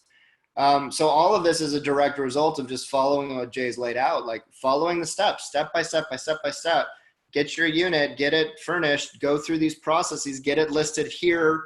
Now you're taking reservations. You're already starting to see future money come in, and you've already automated yourself to be ready for 10, 15, 70 plus units, right? And so that's what we're teaching you. This is a full hospitality model, not just I'm going to be this guy doing this thing on Airbnb, right? So that's really, it really is the difference. Really, it's the difference. You're muted. I said, yes, we try. That was it. Yeah. And it's just been great. I mean, it's great being Jay's friend, and it's great knowing him for as long as I have and watching where he's gone from the time that we met back in 2008 all the way to now, right? And now having been a part of CashFlowDiary for the last year and a half, and now my wife and I turning around and being students. So I really have got the full spectrum of what CashFlowDiary is, what it's become, who we are for our students. And we hear things all the time, like we hear marketing gimmicks and people saying what they are. And it's very unique to be in a company that actually is what they say they are for the students, which is that we are here to create more entrepreneurs. And you see it in everything that we do and the time that we give back and who we are for the students, and just how often I end up on the phone with students, getting them unstuck, how often Jay works with the students. And it's all inside of that commitment to the entrepreneur. It's not just something that's said, it's something that we show. And everybody who's been our student has been our student for years and years and years for that very reason. It's a unique ecosystem that we've created for people to plug into and to just get the information about the business that we're also running, right? And that's very unheard of, that the person that you're learning from is actually the most advanced operator in the country. That's insane to get that, right? It really is. So I just want to acknowledge Jay for everything that he does, outside of the fact that I work for CashFlowDiary. Just it's special. It's special. So hopefully you guys get that. And hopefully other students will tell it to you, so it's not coming from somebody who works for the company. I know, right? Yeah. So Yeah. Because let's just say we weren't planning on being here for 3 hours today. That was not how this was sold to me. But that's okay. I'm like, yeah, let's do it. 3 hours. What? All right. All right. So Um, we're going to wrap up, but we're going to wrap up with a okay. couple of questions. All right. Is it possible to get small business loan to start up a business like this? Not yet. Working on it. Yep. Yeah, Business we've lines of gotten an credit. equipment loan successfully, but that still took some doing, but not a small business, not yet. Yeah, and the SBA, the Small Business Association, they do provide lines of credit. However, this business model still is not one of their accepted models. So yeah, business lines of credit are available. It's just outside of traditional government-backed programs. So you can absolutely do it. I wouldn't want to start with a loan anyway. Personally, I don't want something that's going to institutionally demand I start paying it back from day one. Right. I would go with a line of credit, my personal opinion, in order to only be paying back on what you're using, not, getting one big lump sum and now you've got these big payments. Right. There's a lot of options. There's definitely a lot of options. As a part of the mastermind, when you become a mastermind student, that we have a very massive course called Capital Creators, which is all about raising private capital. That's privately raising money. So for those of you that have these money conversations, you also, as a part of becoming a mastermind student, get Capital Creators. And that course, just in the length of time that it's been available for people, our students have gone out and raised well over $10 million just using the information in that course. So it's extremely effective and efficient ways to raise money. So that's available for you as well, if that's in your space and like, okay, what am I going to need to do? Right. Somebody named user, so I obviously no name. What is that software? If you're asking about the automation software, it's just not one piece. Jay's Yeah. gone out and tested all of the available software in the market. It's not software that we created. It's not, CashFlowDiary software. He has chosen the I best wish. pieces, and he teaches you what that system looks like. Like when somebody books a reservation, how does your cleaning crew automatically get notified? How does your door system, meaning like the guest entry, send them a code to let themselves in the unit so you don't need to run over keys? We teach you all of those pieces. So all of the automation is handled, but it's not one piece of software. We're not going down that rabbit hole right now. How do you raise funds to start? Again, it's just up to you and your situation. I would definitely be looking at Capital Creators if you do decide to become our business. Most people are most successful talking to friends and family, especially in the very early stages. And if you've never raised money before, finding people to lend you money can be challenging if you don't have that background in raising money. So the people that are going to invest in you are typically the people that just care about you. That's just logistics. Will we play the cash flow game at the summit? We brought the games last time and we ran out of time. There was so much happening at the summit, but here's the thing about the summit this time, we've Yeah. added an extra day. Yeah. So will we have time to play cash flow at the summit? We hope so. We're Will making we? time. I don't know. We were that Poppy has been very vocal about how the agendas should go and what Okay. things like that should be there, so that we're not stuck in J go go go go mode all the time. Okay. So yes, I can yes. Mhm. Okay. Got it. That's all And I'm gonna say on that. you, and that question was from Ariel. He clarified. And Got it. Ariel and I have been chatting through email, etc. Got it. Perfect. All right, so awesome. So everyone, I'm going to go ahead and post the links one last time right now. The first Good. link is for the application for the summit. You can go there, fill out the questions, then book your call with me. And then that's the way that you get approved for the summit and all of that. Hey, We just handle all of that Dave. one-on-one. Yeah. We should take this recording and just put it on YouTube. Like download it and put it on the YouTube channel and then send out a link to it. What do you think? Yeah, that works. So everybody who was here will be getting a link. And then also, and then for anyone who registered, didn't show up, anyone who was only here for a little bit of time, everybody will be getting a link. So if anyone out there is in communication with other people that might have been watching, just let them know that something will be sent out. 3.5 hours will take a bit of time to download and upload and all of that. So please be patient. It's not a push button kind of a thing. It is a manual process, and it's on me. So I will get to that a little bit later this evening and make that available to everybody. And then the last thing I want to talk about, the second link that I put in there is the training webinar. That's the 1.5-hour webinar that also introduces you to the 2 different courses, the Blueprint and the Mastermind. The Mastermind is the advanced step-by-step, literally 100% of the information you'll ever need to build this business, get it automated, be able to support 75 units plus, right? Go through that webinar to find out about both of our programs. At the end, obviously, it will give you an opportunity to buy them and become our student, which will give you immediate access to not only the training, but to our student Facebook group, where we have about 400 plus short-term rental operators learning this business from around the world, right? We've got folks in the UK, Korea, Australia, et cetera, like all over the place. How often is the Blueprint updated is from Mark. The Blueprint is the general overview. There's no reason to update it. It's not updated. Okay, so the Blueprint is the overview. It gives you an understanding of the way that you would create this business should you decide to create it. It's going to tell you about the 40 different traveler types. It's going to talk about all of the places you can be marketing your property. It's going to talk about the teams, how to talk to landlords. It covers all of that stuff, and it's enough information to get your first one. It does not get into step-by-step. It was not intended to be a step-by-step. It was intended to be the homework for our early stage mastermind students. We created it to get everybody in the exact same spot educationally ready to learn the mastermind. Okay, that's why we built it, so that we knew everybody that was going through the mastermind had the same base level education.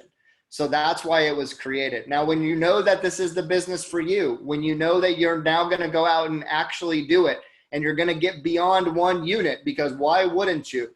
That's when the mastermind becomes vital, right? It's step by step, 100% of everything you're going to need. It covers even your books, like your bookkeeping, the management of your bank account, the way that we set all that stuff up. We didn't get into pricing. We didn't get into how many entries in your books actually occur because of one reservation, right? All of this stuff goes into running this business efficiently, effectively, getting yourself in the same spot as Jay and our students who are now managing their business on just 90 minutes a day. That's the mastermind. So if you're going to build the business, I'm just going to say it, get the mastermind. It's what you need. It gets it done. And comparatively, there's just nothing like it. It just doesn't exist. All right, so there's that. And then Greg is saying fantastic job to you and Jay. So thank you very much, Greg. And for everybody else who said that this was awesome, let me say thanks to one other person. Thank you for the valuable information from Trevon. From Corey Finney, he says, thanks, Dave and Jay. Best 3.5-hour webinar ever. 3.5 hours. I can't even believe it. All right. So it's been fantastic information. So thank you, Corey. I appreciate that. We really do appreciate the acknowledgement. And really, I want to acknowledge each and every one of you that are still here, the 43 of you that are still in this conversation. Just thanks for being here and engaging for this long. I mean, 3.5 hours, that took something. So just thank you for being here and for considering us and for wanting to learn about this really, really tremendous business model. So again, just great stuff. Let me check this last message. Carla says, fantastic. Thank you, Carla. All right. I think that concludes today's exciting edition of What the Heck is a Short-Term Rental Anyway? How do I get started? It's been a pleasure, everyone. It's been a pleasure. And if you guys have any questions at all about this, if you have questions about the recording, you can also always send an email to info@cashflowdiary.com. We do answer emails throughout the week. Typically it's Monday through Friday, but we do answer questions on weekends too, if support happens to be available. we will alert them to that your questions may be coming so that they can be ready for that. That's it. You know what's funny, Dave? Huh. I spent twice as long here doing this today than I will on the short-term rental business. Amazing. That's crazy. I was just thinking about that when he said 3.5 hours. I'm like, huh, I did a lot of work today then. Did a lot of work today. Yeah. Oh, that's so funny. Anyway, you guys have a great weekend. Have a safe 4th of July. For those of you celebrating, if you're in the U.S., again, I don't assume everyone here is from the U.S., but if you are, be safe about it. And we look forward to seeing you on the other side. Talk to you soon. Goodbye.